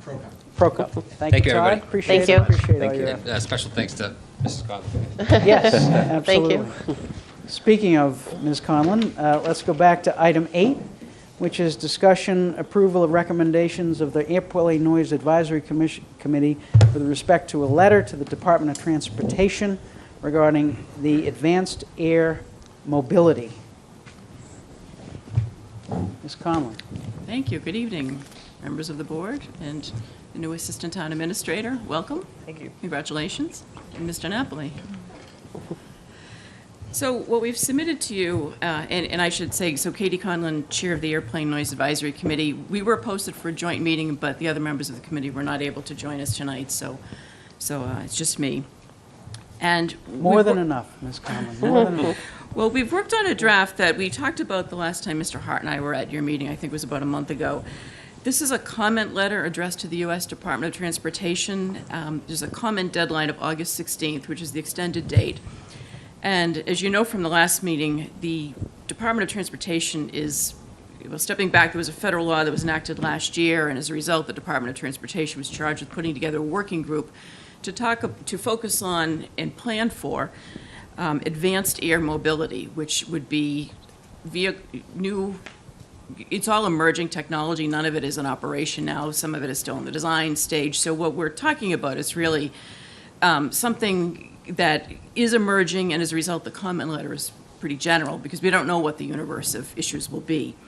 But we're talking about aircraft, whether it's a vehicle that would transport cargo, like a drone, or eventually passengers, that would take off and land vertically, and would require the development eventually of so-called vertiports, and could create a lot of additional issues for communities around the country, in terms of noise, in terms of pollution, but also in terms of cybersecurity, which we've touched on in this letter, privacy, so environmental issues. So there's a lot of issues that this working group at the federal level will be thinking about, and what they did was put out a notice in the Federal Register asking for comments generally on this topic as they develop a national strategy for so-called advanced air mobility. So I think we've sent you the link to the Federal Register notice. There's a lot of different topics that are highlighted in that, in which comment is sought. We've only chosen a few of them that we thought might be appropriate for the town to submit comments on, and the ones that we've highlighted are safety, public acceptance of advanced air mobility, which the request for information specifically asked for comments on, what the role of the state and local governments might be, privacy issues, vertiport development, and some environmental impacts. And again, the comments are pretty general because it is emerging technology, and it's hard to be able to come up with specifics when we don't really know what all of this is going to look like. We did take an opportunity in this letter to call out again the failures of the FAA around NextGen and the concentrated flight paths, and really to urge the DOT to have a lot of community engagement early in this process and to avoid the mistakes that were made by the FAA with NextGen. So every opportunity we get to call out that issue, we take advantage of.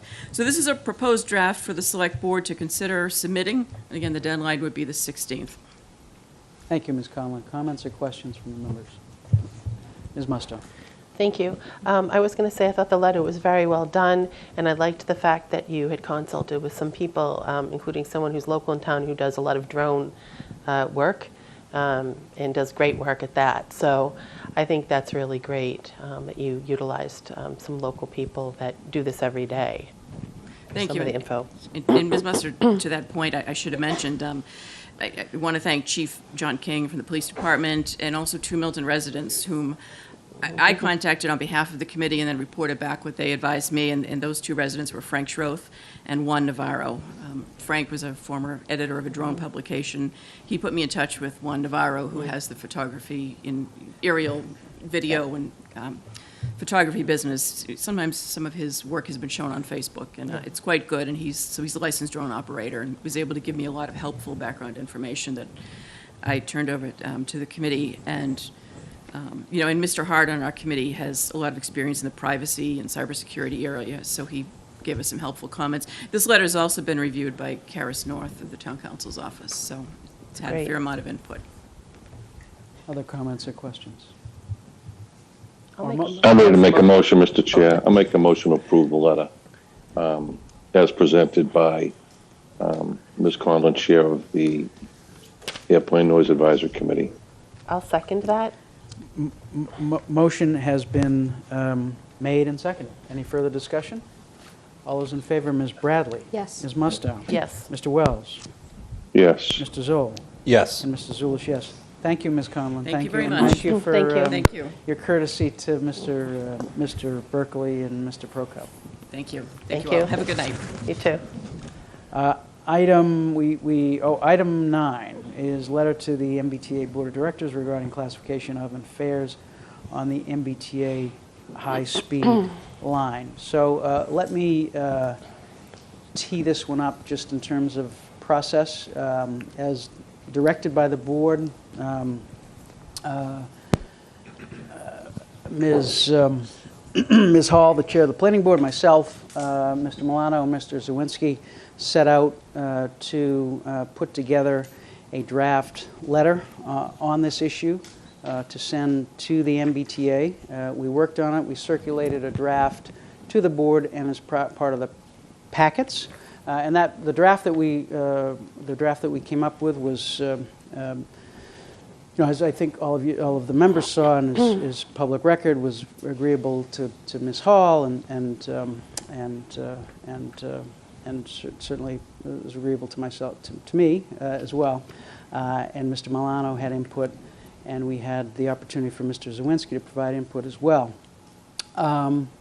After that draft was circulated, Mr. Zoll circulated revisions that were, again, published and circulated to the public at the same time we saw it.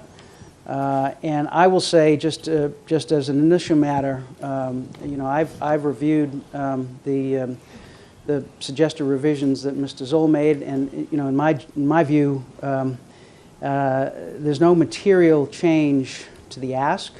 There's no real change to the arguments. I think it makes it more focused, and I think the changes make it a more focused and a better presentation. So I'd be prepared to agree to the changes that we saw with the revisions from Mr. Zoll, with one exception. This is really more form over substance. There's a reference to the town when we had the litigation over the staircase to the town had no alternative but to go to the courts of justice. It's a great rhetorical flair, but I just may say resort to legal action rather than go to the courts of justice. But that's I would accept that amendment, Mr. Chair. That's the only suggestion. I think the suggestions again. I think they keep the materially keep the ask in total, the arguments, but make it more focused and a better letter. So that's my comment on process.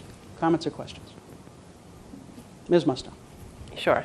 I have a couple of comments about this. So when we had left that last meeting, the agreement was that we would have you as the chair speak with the chair of the planning board and Tim Chewinski to draft a letter, and the purpose of the letter was to see about reclassification of what we're being told that category that we are. We're asking for reclassification, correct? That's not my recollection of the... It was to, that we would look at a reclassification letter. And when I read this new letter that Mr. Zoll has provided, I think we need to be upfront here. At the last meeting, you did not want to support a reclassification. Look at that. You had said that. Correct. You're right. So when I read this letter, what I read when I read this letter is it doesn't really talk about that as much as it talks about updating the Mattapan line. And I think that it loses its focus because the focus was to put in some history as to why, like for instance, in the first page, it's cut out in Mr. Zoll's letter, the history of what had happened in the last paragraph on the first page. Mm-hmm. That's all cut out. And when I read a document, I read it front to back, and then I say, what is that document trying to tell me about? And when I read that document that Mr. Zoll provided, it's talking about the Mattapan line, and it actually talks about, the gist of it to me seems like, get it done right away and it'll be like a high-speed line. We are looking at, on this letter, which is what I thought we were doing, and what we told the residents we were doing, is drafting a letter with you and the chair of the select board chair, planning board chair, and our town planner. And you drafted this letter along with Mr. Milano, and the focus of this letter is very different than this other letter. It doesn't come out the same way. I think it was a very strong letter, the one that you guys drafted. The only question I actually had in that whole letter was the date of August 31st. I thought maybe we should have given them a month to respond. But it's a much stronger letter. It's right to the point of what we're asking for. The other letter is not, and I have concerns about that. Mr. Wells. Mr. Wells. Thank you, Mr. Chair. So, as you're aware, I've been out of state, and I'm just back in town now from 3 days of the Pan Mass Challenge. So, I did follow the link between yourself, the planning board, Mr. Zawinski, and Mr. Milano, and I agreed with it. I thought it would, to to Ms. Musto's point, and to your points that are all in the letter, I believe it's the prudent thing to do. I think that it appears that you're all collectively in agreement with it, that you all supported it, and I do support it. I did not see Mr. Zoll's letter. I did not see his piece, nor was I present at the last meeting, so I'm not. So just based on what I read collectively, the effort that took place between you and those parties, as well as the 20-something letters, emails, and calls I got just today supporting your work, I'd be inclined to vote your letter as prepared. That would be my point. Thank you. Other comments or questions? Mr. Zoll. Thank you. I appreciate Member Musto's comments there. Mr. Wells, if you look through the packet that was provided to the Select Board earlier, you would be able to read the letter. If you have access to a computer and you want to call it up, you'd be able to see it there. Just a couple of quick comments. The discussion that we had was around the classification and asking for clarity around the classification. That's what I heard. I said clearly, as Member Musto pointed out, that I don't support a reclassification, but that I was open to the idea of understanding the reason that we were classified the way that we were, given some of the unique aspects of the Mattapan trolley line. I do want to say, and I'm not going to belabor this point, but I feel like it's worth saying that the reason, because it was raised earlier tonight also in Citizen Speak, the reason that the MBTA scrapped the extension of the Ashmont branch to Mattapan was because of a lawsuit filed by Milton residents in the late 1960s, which was evidenced by, and I think quoted in the original letter.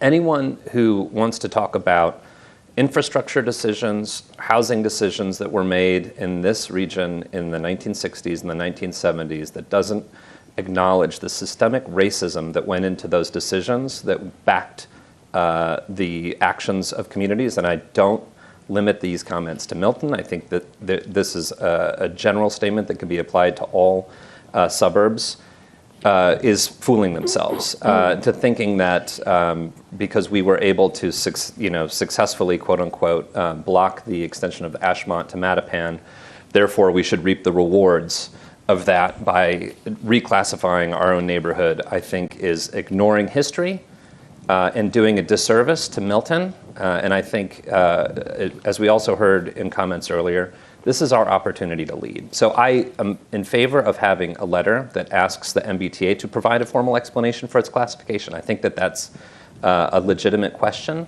I think also the purpose of asking that explanation, perhaps their response may be, let's discuss it, let's talk about it. I think if we go in demanding a reclassification, if we go in holding our participation, which we are required to participate in under the law, hostage to a reclassification, I think we actually probably limit our ability to negotiate further in the future if it's something that we would like to do. Those are the reasons why I made those changes, both to the history as well as the reclassification. Like I said, I don't want to belabor the point, so I'm going to limit my remarks now, but I will respond if there are other questions about the draft. Thank you, Mr. Chair. Let me say this. The effort that Ms. Hall and Mr. Milano and Mr. Zawinski and I made was to respond to the meeting of this board. And I think we all agreed that we had. And we were comfortable that we had. That we had listened to what the board was interested in, and we had responded as requested. Now, in my judgment, the changes, which are shown in red, the only real changes here are to delete the reference to the 1968 report and replace it with more current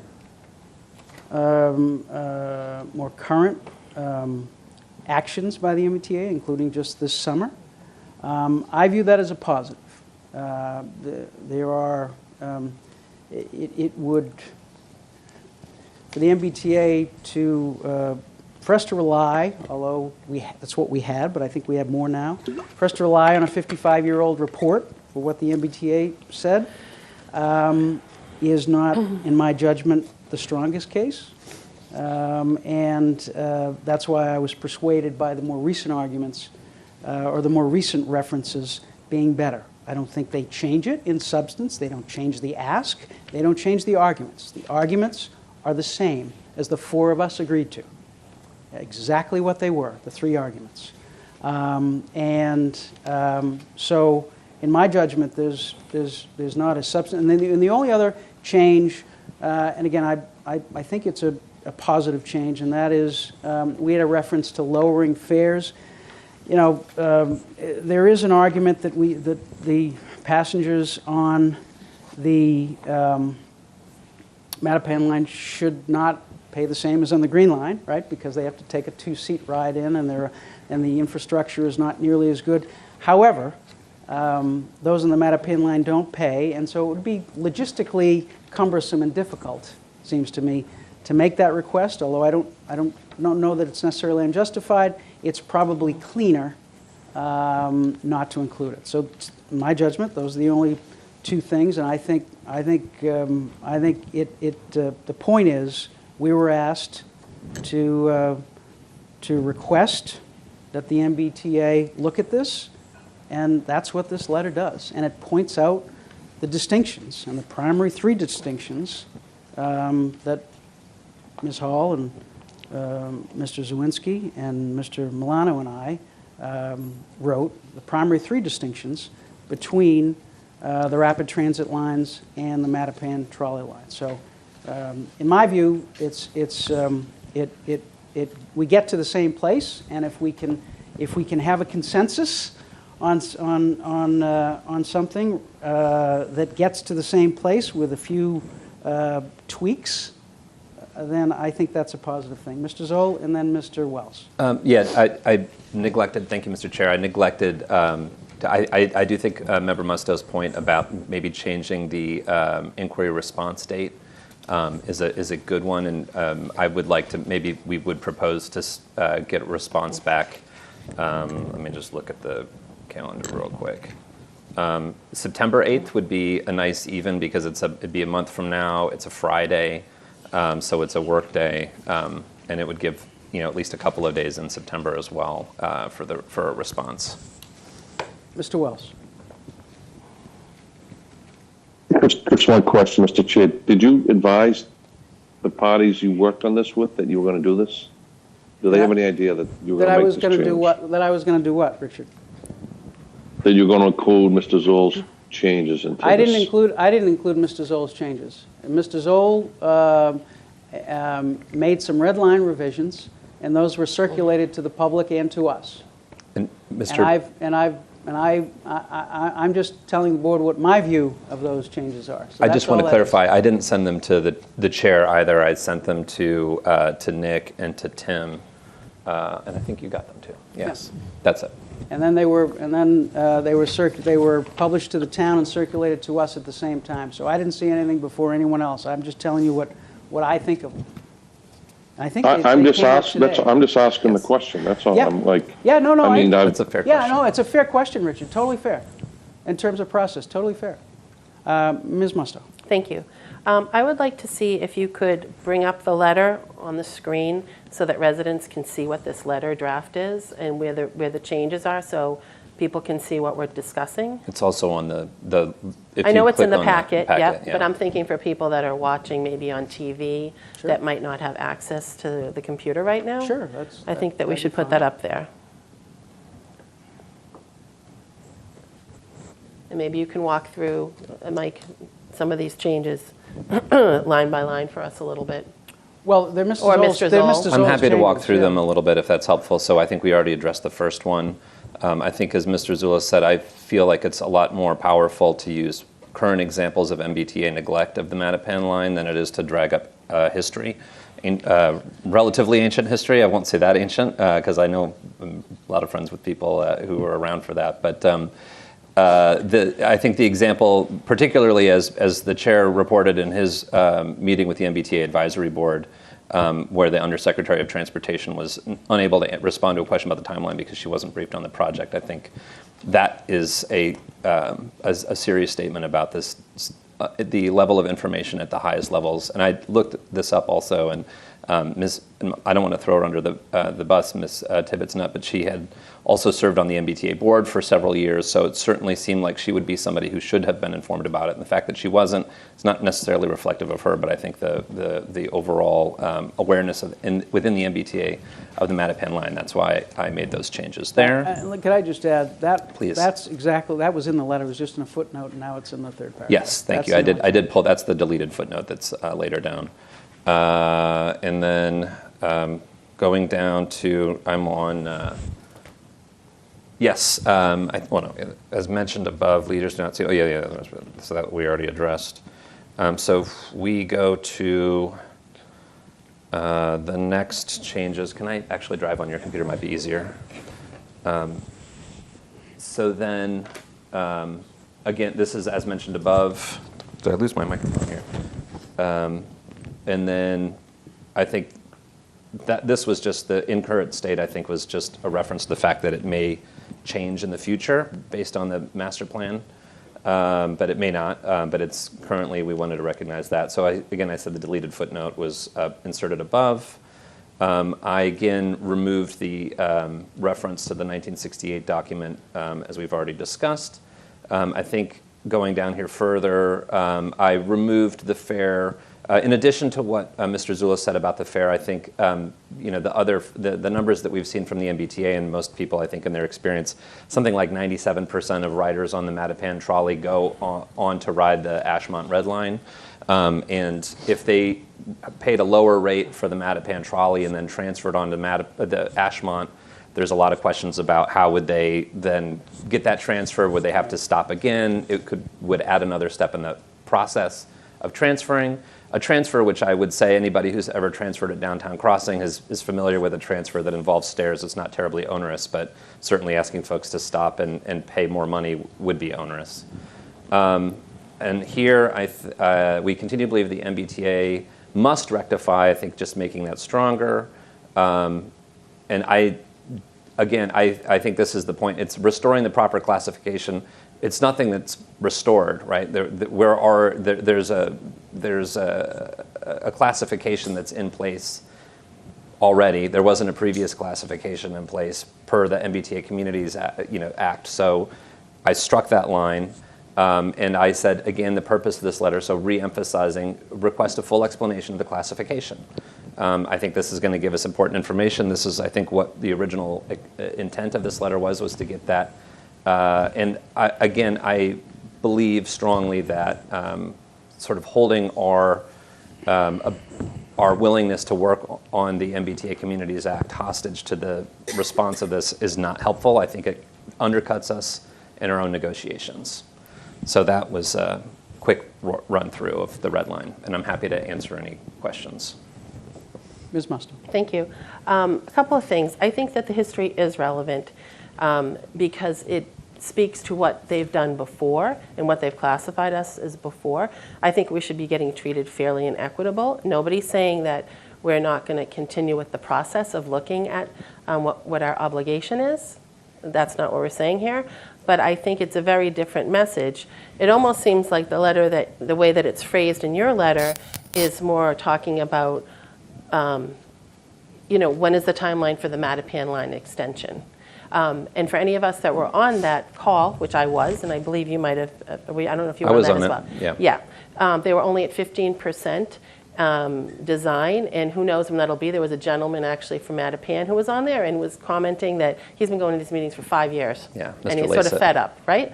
So, this could happen. I think that if we wanted to do a letter talking about the Mattapan line extension and how they should be, fixing it quickly and so forth, that to me is a separate letter than this letter. And this letter, I thought it was well done, and I think, again, it brings in some of the history, and I do think the history is relevant.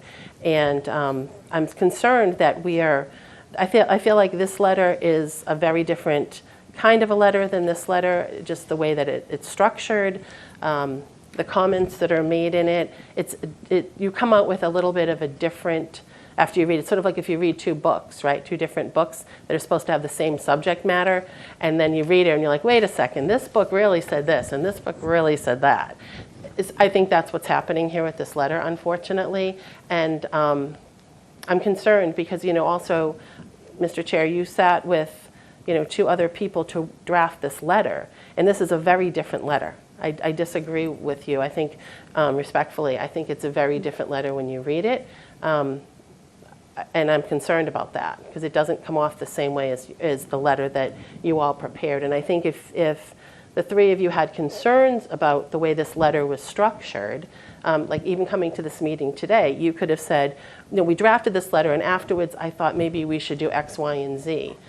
I don't think that somebody, when they read this letter, is going to come up with the same conclusion when they read this letter that you originally did. So I think Mr. Zoll's letter, I applaud the fact that he did a letter. I feel it's very different than the letter that was done. Mr. Wells, before Mr. Wells, let's be clear. There's not two letters. It's one letter, and there's been some revisions made, some proposed revisions to it. Right. That's what it is. And the letter provides, in pertinent part, while the short, self-contained Mattapan trolley line loop runs on a designated right-of-way, in its current state, its operation is more equivalent to a bus or streetcar system than to a rapid transit line in the following ways. And then it lays out in bold type the three primary ways that rapid transit lines are different and distinct from the Mattapan trolley line. Mr. Wells. Thank you, Mr. Chair. Okay, so I just got to look briefly. I do agree, and I believe you might be the only member who's going to remember this at all. You and I both know that 7-8 years ago, had the MBTA had their way, this would be a bus route today, correct? Had it not been for the efforts of people on both the Mattapan and the Milton side, just to preserve it from its historical perspective. So, everyone has points, but I'm going to stick with the original letter based on, you did that collectively. I do think the history needs to be in there. I really do. I do. So, that's it. I'm ready to vote. Whenever someone's ready to make a motion, I'm ready to vote. Just to be clear, the only quote-unquote history that's not in there is the reference to the 1968 right, and report. I think that should be in there, because to be honest with you, I didn't know that was there. I know a lot of things about the T, but I didn't know that. So, and when I first read about that kind of jumped out. I was unaware of that. Ms. Bradley. Thank you, Mr. Chair. I'd like to make a motion to accept the draft letter with Member Zoll's red lines and the change to September 8th, 2023 for their response as presented at tonight's meeting. Can I make an amendment? I think the chair's suggestion around the lawsuit was also a good Oh, I'm amendment. sorry, yes. Instead of saying the mighty courts of justice. Resort to legal action. That one, that change, which was resort to legal action. Those are the two changes as presented in the red line version in front of us this evening. It's my letter, so I'll second it. If I can, or if I can't, then I'll leave it to somebody else to second. It was a collaborative letter that you made some revisions to. There's only one letter. Motion's been made and seconded. Any further discussion? Might change it. It's a roll call vote. Ms. Bradley? Yes. Ms. Musto? No. Mr. Wells? Bradley, no. Mr. Zoll? Yes. And Mr. Zulish, yes. Okay. Item 11. We have another letter to talk about. And this is a letter to the Ponset, I'm sorry, it's a letter to the community community involvement coordinator of the U.S. EPA New England Region 1, regarding the Neponset River Superfund site. And so I think Mr. Milano is going to, oh, Mr. Wells, did you have something, sir? No, not yet. Sorry, Okay. I didn't bring my No. hand down. Mr. No. Milano is fine. No. I'm listening. Mr. Milano, do you want to tee this up for us? Sure. As we had discussed at the last select board meeting, the town is looking to start getting engaged with the EPA regarding the Superfund project on the Neponset River to bring to them our concerns about the project not including portions downstream of the Baker Dam. So part of that process is to start engaging at all the opportunities that we can. There is a comment deadline this week on the EPA's community involvement plan for the Superfund project. So not explicitly about the site, but this is an opportunity for the town to start raising some of the concerns that we've talked about. So Josh Eckert Lee put together a draft of a letter that was in your packet that hits on basically a few topics, the first of which is asking explicitly for a community advisory group for Milton, either Milton specific or a subgroup. This is something that the EPA sets up with Superfund site projects to give affected communities direct engagement into the project. That would enable the town to have access to technical assistance to support that work. It asks that Milton is able to stay engaged and receive information. And the letter does explicitly raise the concerns that we talked about from the town, but also regarding contamination. Milton portion of the Nick, can you just repeat the last couple of sentences because you went garbled again? Sorry about that. Tough internet down here. So the last two pieces were just to stay that Milton would stay engaged and receive information, and the letter does include several paragraphs about contamination downstream of Baker Dam, as we discussed as a result of the tie and bond report. Mr. Wells. Thank you, Mr. Chair. Thank you, Nick. So I concur with all that. A couple of things I think on the letter. I think we want to CC Mayor Wu and also Mayor Koch's office. As Nick knows, this is an issue that involves all three of us. 50%, the northerly side of the Neponset from the Baker Dam out to Port Norfolk does in fact sit in the city of Boston and is just as polluted as the Milton side is, and the same is applicable to the city of Quincy from Black Rock out to Boston Scientific.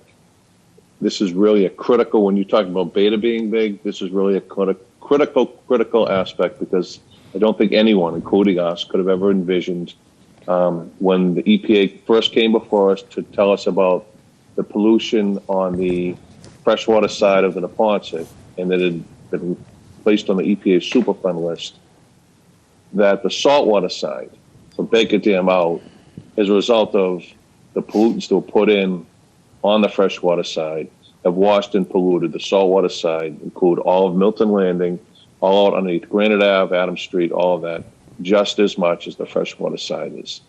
And it is important to everyone to understand that when we look at the Neponset River, it's beautiful on the freshwater side. We have a bike path and some pretty bridges to go over.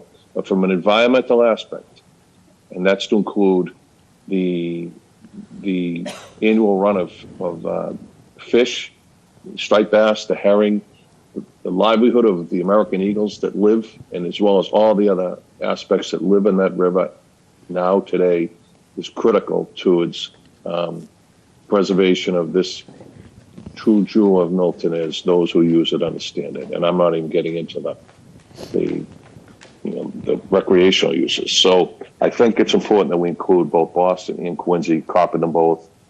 Even Josh may want to make some more mention of them in it, but I think we definitely need to keep them. And I really want to thank Ty and Bond for everything they have done to bring this to light. Had we not gone to the Seaport Council, received that grant a year ago, and brought them in on this, no one who looks at that river, walks that river, or uses that river would have a scintilla of an idea just how polluted it is. So I want to applaud Josh and thank him for all his efforts on this. I know that was a little winded. Thank you. Other comments or questions? I'll make a motion to approve the letter with, I think Member Wells' suggestion is a good one, with a CC to the mayors of Boston and Quincy. I'll second. Motion's been made and seconded. Any further discussion? The only thing that I will say is, and again, I don't want to go down the road of unnecessarily wordsmithing something, but I think the headline here is at the end of the overlap paragraph on page 2, the last 2 sentences talking about the contaminants, and then about the fact that we want this to be considered an operable unit of the site's cleanup process. I think that's the headline. And I didn't know whether that should go up in the beginning, right after the first paragraph, and say, look, we have, there are almost, as shown below, there are almost certainly contaminants here, and we think that the cleanup of the Neponset should be considered an operable site. Again, I'm not wedded to it. It just seemed like the headline was a little buried to me. But again, What if we bolded that text, Mr. Chair? Oh, that's great. Then we don't have to wordsmith it, but we draw attention to it. Yeah, is everyone, It's his motion. It's Mr. Zoll's motion. Yeah. I'll move to bold that text, that last sentence of that I would continued actually paragraph. suggest the last 2 sentences. Last 2 sentences. All right, so that's been an amendment. That's an amendment. Was it your motion on the letter? I think so, yeah. So you're offering an amendment. You're amending your motion. I'm offering a friendly amendment to myself. Yes, you're amending your motion. Motion was seconded by. I seconded it, yep. And that's okay? Sure. All right, any further discussion? All those in favor, Ms. Bradley? Yes. Ms. Musto? Yes. Mr. Wells? Yes. Mr. Zoll? Yes. Mr. Zoll is yes. All right, item 13, discussion of select board policies and with respect to public participation at select board meetings. We put this on the agenda to talk about the timing for public participation and the 15-minute and 3-minute time limits. We have some information in our packet about best practices that suggest that, and according to the Maya best practices, Maya is the Massachusetts Interlocal Insurance Association, their best practices include 15-minute and 3-minute time frames. So we do have some information on that. We actually, I don't know, we almost came up to the limit tonight, but comments or questions on our 15-minute and 3-minute? Mr. Zoll. So I had a conversation, I believe that you did, Mr. Chair, as well, earlier with Mr. Driscoll, who had a creative suggestion of sort of creating a bank of time, which I think might get a little cumbersome from a like sort of a bookkeeping perspective. Like, would we tack on a minute next session?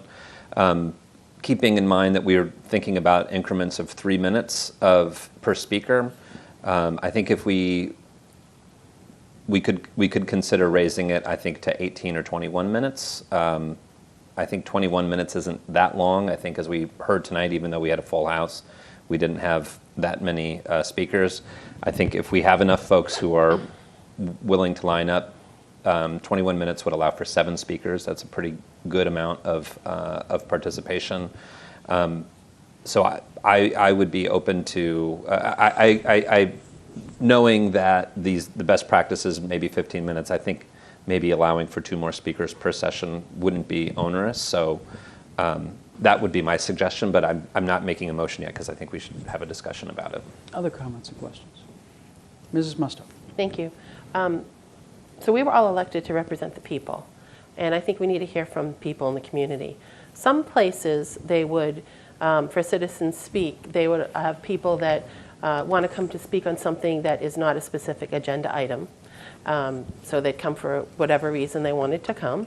And then when certain agenda items came up, if there was anybody that wanted to speak on that agenda item, they would allow a period of time on that specific agenda item. I think that's a creative way of something we could do. I just don't think 15 minutes is enough. I heard from people that it was a little confusing because we have people online. We have people, it's not like we have just people here that you can see who wants to speak. You have people online. There was a confusion about, do they need to sign in over here to get noticed? to speak, and it seemed like they were going a lot with the people that were online. It was just confusing for people. I would hate to have somebody show up here expecting to come and speak, and they can't. Because we've sort of limited it. So I think we have to have some kind of limits. I understand that, but I mean, I don't know. I mean, for instance, tonight, you could have had a citizen speak for anyone that had to talk about something that was not on the agenda that wanted to come, and then we could have done it per different issue that were the hot topic issues that people could have some comments, because as a citizen, it's often hard to come to citizen speak if you have not heard the discussion about a certain item to be able to comment on. So if somebody heard us talking about the letter or something like that, maybe then they would have commented. So it's just another way of doing it.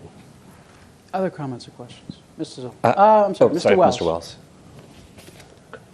So I can live with the 21 minutes. I'm okay with that. And to Ms. Musto's point, I do believe there have been some, it's not common, but there have been circumstances, at least in my time, and I believe, Michael, you'll probably be the same, where there might be an issue that's really significant where we allow a citizen speak period to that one item. I think that's something that if we know beforehand, it can be put on the issue. To Roxanne's point, if we had on each one, we'll be here till 3 in the morning. Or we could be here till 3 in the morning. But I can live with the 21, and I don't think we have to vote it tonight. But I do think that the chair should be able to have the prerogative, should he or she see an issue about to come before us in a given week, to allow for citizen speak. Period. Doesn't have to be 21 minutes, but for that one agenda item, but that's just my thoughts on it. Thanks. Yeah, and we'll go to Mr. Zoll and Ms. Bradley, then Ms. Musto. I will add, I don't think under the current state of the law we can have that discretion. I think we need to set, under the current state of the law and the current state of how the courts are coming down, we need to set a policy and stick to it. So you're referring to that recent case? Yeah, if we're gonna have. Yeah, I got it. Okay. Mr. Zoll. I think. Admittedly, I think the newest member. I know I'm the newest member on the select board, but citizens can speak about any item that's not on the agenda as long as it's under the purview of the select board. I think so. I don't think that there's. Is that the case, or is that not the case? Say that again. I'm sorry. A citizen can come to Citizen Speak and talk about any issue that they want, as long as it's under our purview. Yes. So they don't have to That's follow correct. the agenda of the meeting. That's Okay. correct. I just wanted to clarify that. Thank you. Other comments? Oh, Ms. Bradley, sir. No problem. I remember having listened to a lot of the school committee meetings during the COVID pandemic, and they had hundreds of people on Zoom calls that were wanting to speak, and speak pretty much. I don't want to say they're all saying the same things, but a lot of it was the same thing over and over again. And what they ended up doing was, because the topic was so charged, they would vote at that time to extend the meeting. So it wasn't like they had a policy where they changed their 15-minute rule. There was, this is a hot topic, we want to hear from more citizens, there's 7 more people in the queue, we're going to extend it 10 minutes, and they would have to take a vote. So that's another way of thinking about if we want to do that. Would mean that we'd have to vote every time, and I don't know that we want to do that. But that was just another thing that I was thinking about that had to do with a hot topic. I'm all for the 21 minutes. I think 21 minutes is a good compromise between where we are and wanting more people to speak. I think, breaking it down, that's 7 people.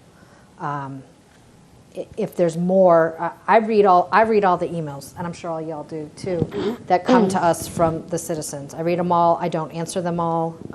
That's your job. But I do read them all, and so it does impact the way that I look at a topic. So know that if you're listening right now and you have sent an email to us, it is something that's taken into consideration. So I just wanted to point that out as well. So that's where I am. Other comments, questions? Ms. Musto. Thank you. So I wasn't, I guess I want to clarify, I wasn't, implying that every topic we're going to have people speak at. sometimes what you do is at the beginning of a meeting, you get a sense from people what topic you're here for. And anybody can come up to a general citizen speak. And then if there's a hot topic, as Ms. Bradley was talking about, then you gauge it at that time. It's not every week that we're going to have that happen, of course. But I mean, I think extending the period, we certainly should. I mean, 15 minutes when we had people sitting here, that we had one person that came back today, right? But we might have had others, I don't know. So I would hate for someone to show up either here or on Zoom and not have that opportunity. So I think we do need a little discretion with that as well. So I will add the discretion, again, is limited by the law. We are limited by the open meeting law as well in terms of labeling something as a hot topic and then having something, or acknowledging something as a hot topic and then changing. Maybe I misunderstood the idea. Yeah, so my idea would be like if you question, is there anybody online or anybody here that wants to talk on, has concerns about, anything on the agenda? How many people are here for this one or that one or this other issue? Or people identify if there are certain things that you want to specifically come and talk to the select board about. There's got to be a process for this. And I guess what I'm trying to say is that not everybody is going to want to comment on every single thing on this. Yeah. But there may be you get a gauge from the audience as to what they want to talk about. Yeah, so the balance here is... Or just do it at the beginning and extend the period longer than 21 minutes. The balance here is to have the opportunity for resident input, but be able to get our work done. Right. And that's the balance that we're trying to achieve. Mr. Zoll, and then Mr. Wells had his hands up, but it went down. Mr. Zoll, and then Mr. Wells, if the hand. Thank you, Mr. Chair. Just a quick comment.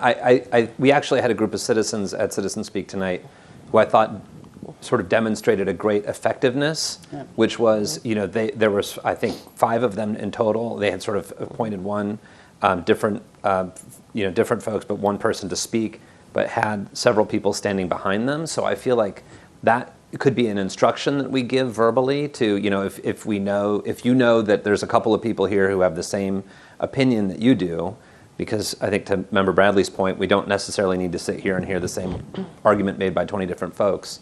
It could be a very effective way of saying, if you know that someone's going to be speaking and you're in agreement with what they're saying, suggest that they stand behind them to demonstrate support for what they're saying in a way that, if all 5 members had spoken, I thank them that they didn't because they were all first, then that would have been our 15 minutes and we would have been done. So I think that was a really effective way of going forward. So I do think that there are ways within the law that we could have citizens demonstrate numbers of folks in favor or not in favor of particular things.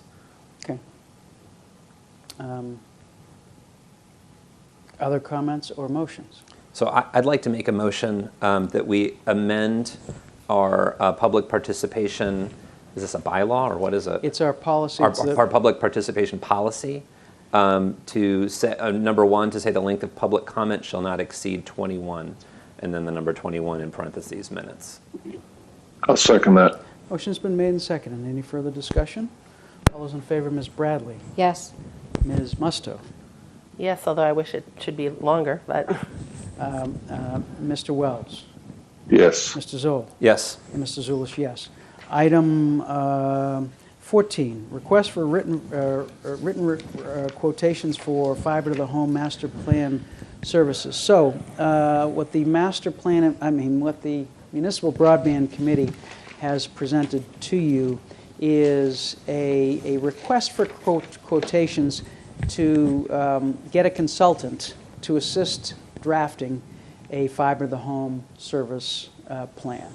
The Broadband Committee is reviewing this, but has determined that it doesn't have the capability to put together such a proposed plan. But the Municipal Broadband Committee doesn't know how much one of these will cost. And so the idea here is to send out a request for quotations to see how much it would cost. And then depending on how much it would cost, perhaps we'll ask town meeting for the money sometime in the future. So that is the purpose of this, is to get quotations for a consultant to assist to see how much it would cost. And that's a Mr. recommendation. Mr. Chair, I make a motion to approve a request for written quotations for fiber to the home master plan services for the town of Milton. Second. Motion's been made and seconded. Any further discussion? All those in favor, Ms. Bradley? Yes. Ms. Musto? Yes. Mr. Wells? Yes. Mr. Zoll? Yes. And Mr. Zulish, yes. Okay, item 15, discussion approval Parkway Cab Company taxi license. And do we have, is this Mr.? This is a renewal. This is a renewal, Mr. I Chair. believe it's a renewal. Yes, Parkway. I'll make a motion, yeah. I'll make a motion to approve the renewal for Parkway Cab Company, Inc. taxi license. I'll second. Motion's been made and seconded. Any further discussion? All those in favor, Ms. Bradley? Yes. Ms. Musto? Yes. Mr. Wells? Yes. Mr. Zoll? Yes. And Mr. Zulish, yes. Item 16, discussion, approval, reconsideration of the June 13 meeting minutes, and I believe this is Ms. Musto's request. Thank for you. our agenda item. Okay, so what I would say about this is, first I want to thank Lynn for always getting the minutes done and doing her very best.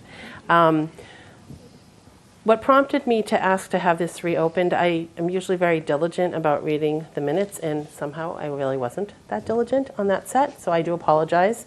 And I think Lynn can attest to the fact that I always am pretty diligent with the minutes, because I always send her things about it. But anyways, that being said, what prompted me to look at this was when I looked at the following set of minutes, which we were going to approve last week, which are up for approval tonight, the ones from the 27th, I believe it is. Yes.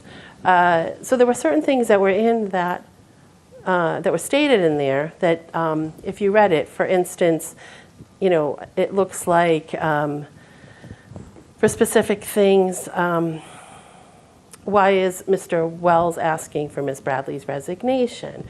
Why is Erin apologizing? Why is Mike talking about the SJC decision? That's all in the minutes of the 27th. But if you read that, you say, why is that happening? And so when you go back to the 13th, there are certain sections that there isn't enough of a description. And I don't feel like either Lynn or myself should be the ones to do it. I think it should be Ms. Bradley. Since it involved Ms. Bradley, I think it would be helpful if she could put that into words for us. For instance, when I look on page 2, and we're talking about raised concerns about the ARPA grant, I know that there was an issue with asking for the money back for that. When we're talking about the Animal League, I know that Ms. Bradley had mentioned something about getting an audit done. And I know that under number 14, when we're talking about the one-day liquor license, at the top of page 8, it just says that that Ms. Bradley shared her concerns. But there was more to that, because why would she be apologizing at the next meeting? So I would like to ask Ms. Bradley if she would put it into words and to update these the minutes of the 13th on certain sections, if she could reread those, because I don't want to put words or anything into, I don't want my words to reflect what happened. I think Ms. Bradley is an adult, and I think she could do that herself. Because I do think it is lacking, and I think that what happens is if you read one set of minutes and it says all of these things in it, and you didn't see the meeting, and you're reading the minutes before, you say, well, how did that all happen? Like, what led to those things? So I just think for clarity, that's what my suggestion would be. All right, I'll just say, these minutes were approved, as we know, and we don't draft minutes based on what happened in the future. We draft minutes based on what happened at the meeting as drafted. Right. Other comments or questions by the members? I don't feel the need to go back in and change any of the meeting minutes that have already been approved. I would agree with that. I think we've already approved the minutes from that meeting. Any other comments or questions or motions? Ms. Musto. I would just like to say that sometimes when you have minutes, you can go back and amend the minutes based on what actually happened at the meeting. And yes, we approved them, but it's lacking some detail that I think should be in them, or they're considered incomplete. So certainly, whatever you guys decide, that's fine, but I did want to point that out. Thank you. Any other comments, questions, or motions? All right, item 17, discussion approval of meeting minutes of July 27th. June 27th. I'm sorry, June 27th and July 6th.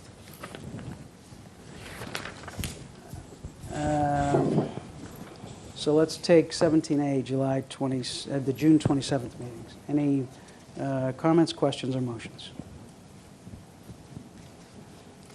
I'll make a motion to approve the June 27th minutes. Motion's been made and seconded. Any further discussion? All those in favor? Mr. Zoll? Just that I'm referred to as Mr. Zill under the 19, which still wouldn't put me behind the chair alphabetically, so I just go with my usual surname, I think. Correct, Mr. Zill. I'll fix that. Sorry about that. It's all right. Any other comments? Ms. all those in favor, Ms. Bradley? Yes. Ms. Musto? Yes. Mr. Wells? I'll abstain. Abstain. Mr. Zoll? Yes. And Mr. Zulish, yes. Item 17B, the minutes from July 6th. We have the draft, and then a suggested comment, a suggested add from Ms. Musto. Mr. Chair, I'm fine with the addition that Ms. Musto has added.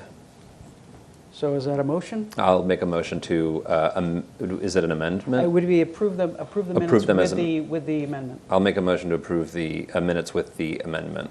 I'll second. Motion's been made and seconded. Any further discussion? All those in favor, Ms. Bradley? Yes. Ms. Musto? Yes. Mr. Wells? I'll abstain again. And Mr. Zoll? Yes. And Mr. Zulish, yes. Okay. That is item 17. Item 18, the Town Administrator's Report. Thank you, Mr. Chair. The animal shelter access road bids are due tomorrow, August 9th at 2 p.m.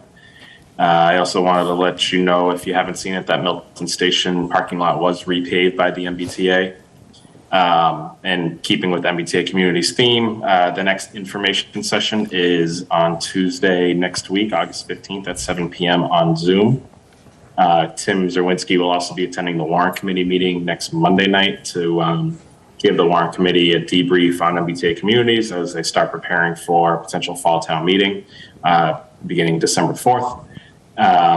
And Tim did work with Town Clerk Susan Galvin, Town Moderator Bob Hiss to send a written letter notification via email out to all town meeting members to let them know the work the Planning Department is doing, the Planning Board is doing, and about these information sessions and where to find additional information so that town meeting members, if they're not reading up on this, can start doing that now. We had a call with S&P last week, a credit ratings call ahead of issuing some additional short-term debt issuances for the fire station project. That call was held last Monday. S&P did affirm the town's AAA credit rating and assigned their highest rating to the upcoming short-term notes that the town will be issuing, highlighting, as they had done earlier this year in February, the town's budgetary practices, our long track record, our strong reserves, and highlighted the work that's going on in terms of the OPEB trust and the OPEB liability to pay that down. So it's a good report. We'll have it up on the website and share that out to news agencies as well. Lastly, just so you folks know, the oral arguments on the FAA case are scheduled to begin on September 7th at 9:30 via Zoom. And that's all from me, Mr. Chair. Thank you, Mr. Milano. Chair's report, item 19. I just want to reiterate the S&P ratings report. As Mr.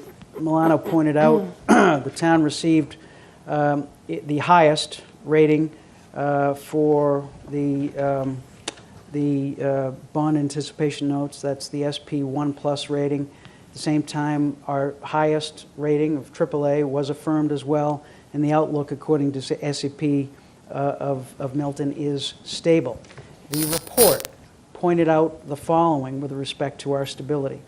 We understand that the town does not plan to use reserves to fund recurring expenses beyond fiscal 2024.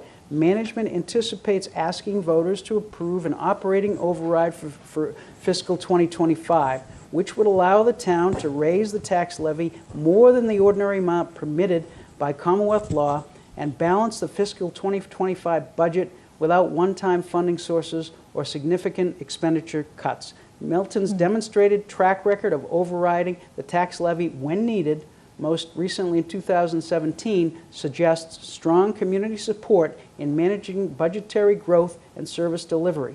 Despite its use of fund balance, we believe Milton will maintain generally balanced operations and strong reserves beyond fiscal 2024 due to its predictable revenues, conservative budget practices, and detailed 5-year financial forecasting, reducing expenditures if necessary to maintain the balance. That's what S&P had to say about Milton's finances. Item 20 is, item is 20, yes, sorry. Ms. Bradley has pointed out to me, I should mention on the chair's report, a general call for volunteers for boards and committees. We've been trying to get the word out as much as possible on the website, and shame on me for not thinking to mention it. Please, if you're interested in town government, find there's got to be one or more outlets for your interest and your work, and so we look forward to people participating in town government because that participation improves the life for us all, improves transparency, improves our collective work on behalf of each other. Item 20, public comment response. Anything? Ms. Musto. Thank you. I just wanted to thank the individuals who came here tonight to speak. Mark Christo, Maggie Wilson, and Jeff Wilkerson. Appreciate the fact that they came out and came here to let us know their thoughts, so thank you. Item 21, future meeting dates. Tuesday, August 22nd, Tuesday, September 12th, and Tuesday, September 26th. Mr. Chair. Mr. Zoll. Just as a heads up, on Tuesday, September 26th, I will be on my honeymoon. And so you'll be dialing in. At the risk of my health and future marriage, I may not be participating in that meeting. All right. We'll all look forward to your honeymoon. Thank you. Any other issues with the future meeting dates? Without objection, we'll defer on items 22, 23, 24, and 25, and 26. Those are future meeting agenda items. I don't see the need for that. And the executive session items. Without objection, we'll defer on those items. No objection. We're up to item 27. I'll make a motion to adjourn. I'll second. Motion's been made and seconded. Any further discussion? All those in favor, Ms. Bradley? Yes. Ms. Musto? Yes. Mr. Wells? Yes. Mr. Zoll? Yes. Mr. Zulish, yes. Thank you all. We are adjourned. We will see you all again on August 22nd for another meeting. Enjoy the next 2 weeks of summer. Thanks. Have a good evening.